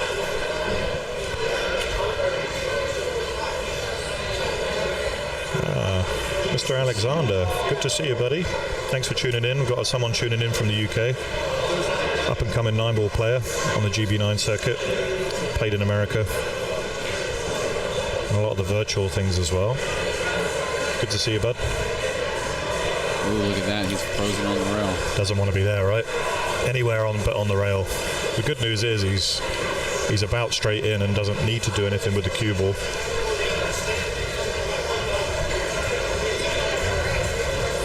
There's a nice shot down the pipeline. Yeah, important to note the bridge there. See how far off the rail he is. Isn't getting a hand on there, and that's about as firm as you can be. Played it perfect. How do you like that shot? Under pressure. It's like he was sitting in the middle of the table there, Dylan. Yeah. That's all about the bridge, though. It's all about the setup. Important lessons to learn. And this is why I watch a lot of pool, because you get to see how these guys actually do it. And then that gives you an opportunity to take it to the practice table. Well, I tell you what, Shane is taking right to the table is the 18th point. He's up 3 racks right now.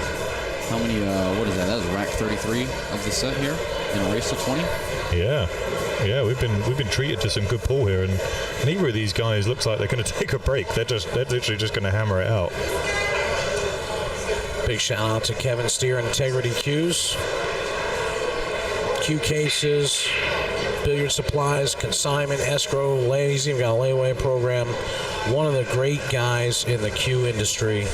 He's here at the event supporting us as well. Loves pool. Definitely check him out on Facebook.com/IntegrityCues.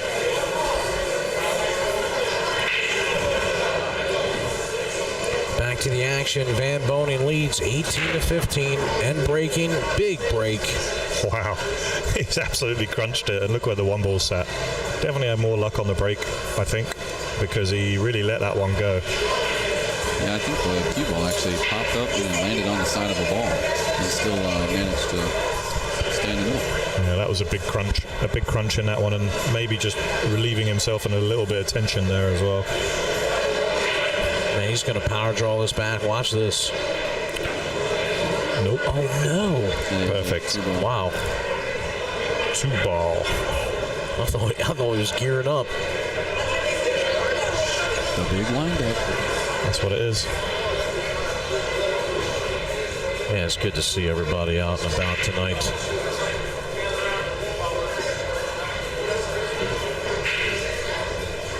Oh, we got Kevin West in the building, I see. I know, I can see his hair glistening from here. For sure. Oh, no, he's frozen. No way. The line. We got action. Expression. We got action. You can tell, visibly upset. I mean, even though it's an exhibition, it does not feel like an exhibition.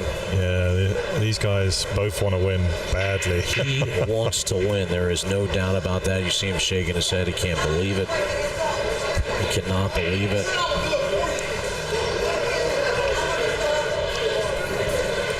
Hey Jake, how much for one of those banners for my homeroom?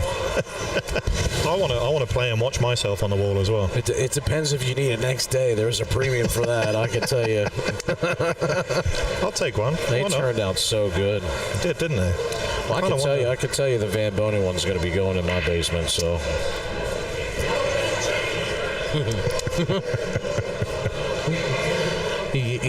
I feel like this is out of the Maximus.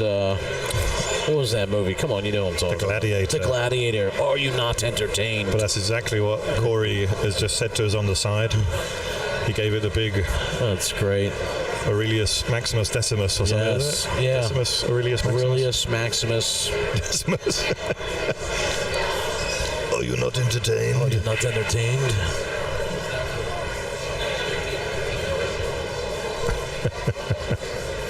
This is, I'm going to agree with that analogy and say that this is pretty gladiatorial right now. Yes. They're exchanging blows left and right.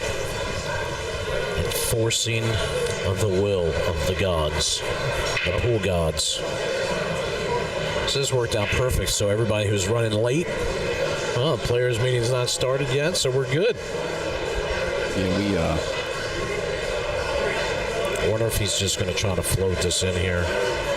Oh, he just nudged it. He's going to try to put him down behind the 7. Didn't get there. Yeah. Didn't get there. And there's an opportunity here. 100% there's an opportunity. But this is one that the SVB practices regularly. I think he's going to make contact with the 8. It'll be very difficult not to. But with the slide, I wonder if he could slide underneath the 8 and then bring the cue ball back across. Let's see. This is one that Josh was talking about earlier on the practice table, where he was just murdering these balls in. Oh, yeah. Like they went, oh my god, and he was able. You see, he was able to slide underneath the 8 ball. What a great shot that is! How good of a shot was that? Jacked up slightly too. Remember? You know the way to tell whenever Shane's really focusing is if you see him flexing his eyebrows. I promise you, he's flexing his eyebrows for the rest of the set. That's all we've got to go on now with the mask. That's pretty much it. Picking up on eyebrow cues. Well, it's funny, when he flew into the airport the other night, I was supposed to go pick him up, but we were still doing a lot of work here Thursday, so I sent Robbie down, and eventually when Robbie picks him up, Shane says, hey, you passed me 3 times already. And so Robbie's telling me a story. He's like, I couldn't tell. He had the mask on. I'm like, I couldn't tell. For surely you know what Shane VanBoening looks like. He never takes a Q-Tech shirt off, so you should know that.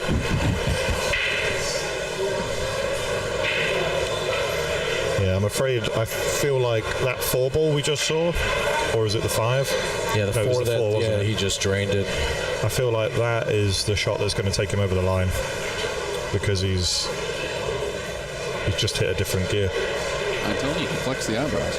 He doesn't need a break. He needs to flex the eyebrows. He's on the hill now, and I just don't see a way back for Wolford unless something breaks down tragically. But a fantastic match all the same, and Shane VanBoening first on the hill.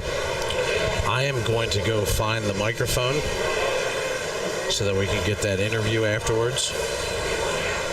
You guys go with that? Are you listening to me? Yeah, I'm thinking in my head where I want them to stand in the room. Yeah. Where else do you think? In front of the table. I don't think we'll. Yeah, no, we'll have to go here. We'll have to go here, like right in front there. Yeah. Because there's the microphone. I just got to unplug it, and then you'll have to turn the volume up. Yeah, this will be perfect. This will be perfect. All right, so I'm going to turn me down. I agree. Wolford made a great comeback there, and I think the guys in the chat just appreciating that as well. He's really made this into a match. It could have been a runaway for SVB. Could easily have kept him on single figures. And again, they just that one ball's just gotten away from him way too many times, and he hasn't had the layouts that VanBoening has had. And I think if the break was working for him, the match may be closer. He's done very well to grind it out without having the break as it was.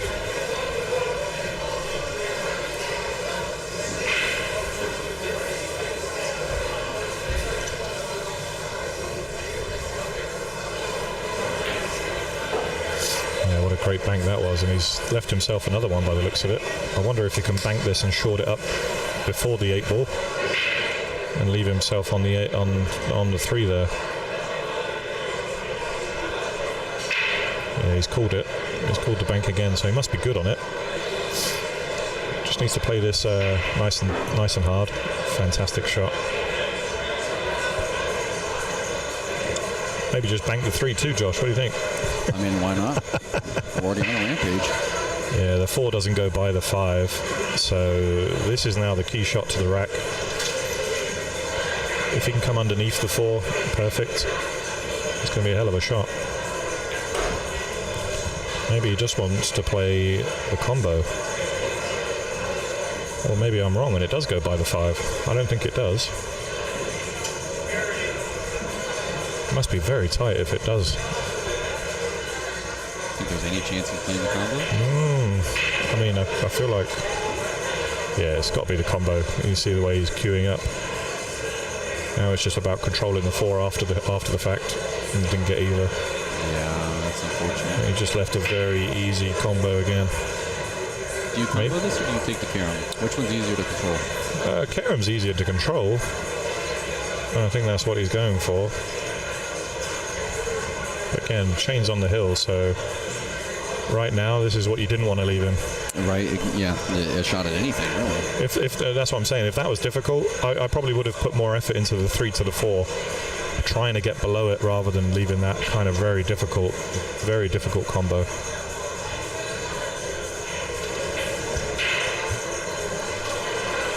It almost makes me wonder if he thought that it went, and then once he got there, he kind of changed his mind and go like, man, this is a little tighter than I felt like. Yeah, either way you look at it, I said at the beginning, you know, if Wolford can get to 15, he should be very, very proud of himself. You did. Especially being as far down as he did, as he was, sorry. He really needs to hold his head up high and just take the loss.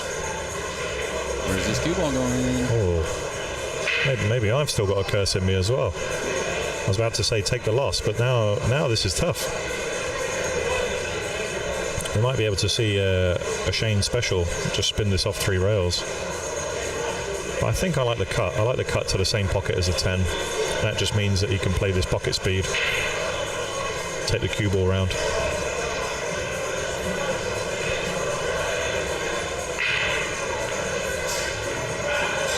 Perfect. And that's all she wrote, people.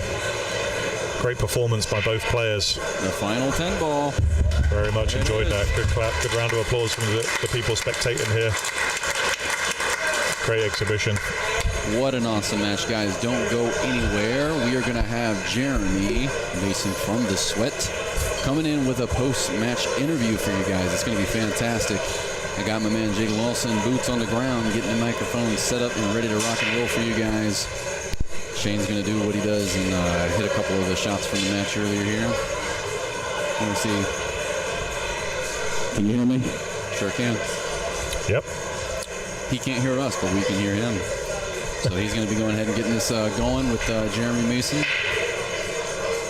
See what the players have got to say.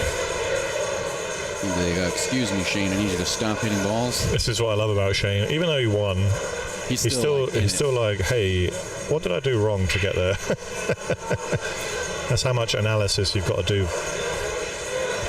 Well, I mean, the only way you can play at the highest level is to be able to have that level of self-awareness where you can really push yourself and see exactly what's happening there. So, no, I agree. And Wolford carried himself well. I think he replaced Fedor in this, which couldn't have been easy to start with. Yeah, I mean, no real extra time to be able to get warmed up. All right, so I'm Jeremy Mason of the Sweat. I'm here with Shane VanBoening. Nice win, Shane. You got it done at the end there. You looked really great out of the gates. You look like you always look, And then got a little hairy in the middle there. What happened? The weather, there's a lot of moisture here, so the table was going pretty fast and everything. So the weather is making a big difference here. A couple little slides or something like that. That's awesome, man. So this was just an exhibition. You guys are messing around a little bit in the beginning. There was a couple funny things that happened. We played a combo on the 210 in the third rack. I guess we're supposed to be playing no combos or something like that, and then you guys just let it go, rolled with it. Yeah, I think we misunderstood about the game. So after that, there's no yeah, it was all business after that. Yeah, for sure. So, Shane, you're here for a tournament this weekend. Obviously, you've played in a ton of huge tournaments all over the globe, won a ton of huge events everywhere. How do you, this late in your career, as long as you've been doing this, how do you stay hungry and how do you find that drive to still want to get it done everywhere you go? Well, you play one tournament after another, so, when the week's over, then you move on to the next week. So, yeah, that's what I do. That's awesome, man. Is there anything else you wanted to say? Any closing thoughts on this match here? Or thoughts for the tournament coming up this week? No, I just want to say thank you for everybody to be here this week and all the fans here and the sponsors here as well. Just looking forward for a good weekend. Awesome, man. Well, good luck to you this weekend and nice shooting. Thank you. All right, so that was Jeremy Mason with the Sweat. Jeremy up in Delaware with Shane VanBoening. Shane Wolford, man. Now he's with Shane Wolford. Awesome. So, first of all, congratulations on your win a couple weeks ago over that Maryland State. I believe it was the 9-ball. Awesome win, crazy field. So, another awesome opportunity for you here to go against, probably the best player in the country. What were your thoughts coming into the match? How are you feeling? I knew it was going to be tough for me. And knew I had to play really well, break the balls good. I lost my break at the beginning and started to get it back a little bit there at the end, making some balls. But I'm very blessed to have this opportunity, and I'm very thankful for the Billiard Sports Network. Yeah, so it was awesome to watch. I believe you were down 10-2, down 12-4, and you found a little bit of a gear. Shane missed a couple balls in the middle, gave you some opportunities. You got it back to 15-11. It was 15-12. You're within 3 games a couple times. Down the end there, you got it to within 2, a chance to get to 1. And you made a mistake with a chance to draw a level there, and I'm sure you're killing yourself in your chair. But, man, what an awesome match. After you've played the match now, how do you feel like you played compared to what your expectations were going in? I played pretty good. Just wish I could have broke the balls a little bit better in the beginning. We might still be playing right now if I did. But it was a really good experience for me. That's awesome, man. Yeah, so I'm sure everybody that saw this would agree that your composure was awesome. I mean, you're playing Shane VanBoening. Nobody knows how anybody's going to handle that kind of pressure, and all eyes on this match. And just congratulations. You didn't come away with a W, but you really composed yourself well, and we saw your game. We didn't see somebody in here struggling under the bright lights. So congratulations on that. And do you have any further more thoughts you want to say about the match before we close this up? I just want to say thanks to my sponsors, Hustlin', Peach Hour, and Wolford Billiards. Thanks to everybody here and all the fans and the Billiard Sports Network. It really means a lot. Awesome, man. So good luck this weekend with the tournament, and it was a real fun show. So that's it for the interviews, and I'll send it back over to the guys at Billiard Sports Network to close this up. right. Thank you, Jeremy Mason with the sweat. Check him out on Facebook. He's doing all kinds of cool stuff out there in Delaware. Look, guys, we appreciate everybody tuning in. It's been awesome. Here with my partner, Del Sim, along with, I'm saying my partner. Well, I guess he's kind of my partner. But I'm here with my partner, Josh Setterfield, and my main man, Del the Highlander Sim. What did you guys think? Any afterthoughts? I enjoyed it. I think it was great. You know, I'm glad you said business partner and not actual partner. Right, yeah, exactly. This is my mate. No, it was a great match, and I think it's a fantastic comeback by Shane Wolford. Really showed a lot of heart, a lot of grit, a lot of determination to come back at someone like Shane VanBoening. You see them signing the centre pocket. That's the first of many that are going to go up for every exhibition that occurs here. Those guys are going to sign that canvas there that you see on the wall. So we're hoping to do many more matches here in the future. And just like always, Jake, thanks for inviting me down. Love sitting with Josh and giving him grief. We appreciate having it, guys. Make sure that you hit that subscribe button.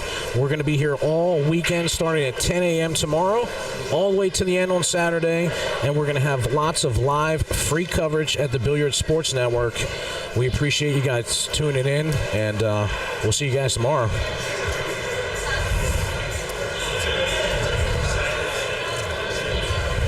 I love this. This is great.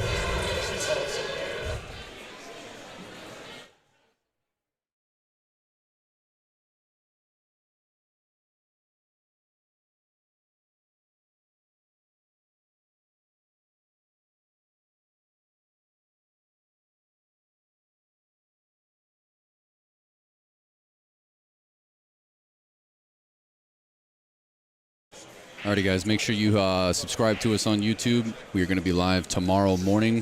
Follow us on Facebook to get live in-the-moment updates on all of our social media, but we will be coming at you live all day tomorrow and the next day. It's going to be free coverage all weekend long to watch it on the live stream, guys. Make sure you hit the subscribe button, give it a thumbs up, let everybody know that you like it so you don't miss out in the future. Josh Setterfield signing off for BSN. We'll see you tomorrow.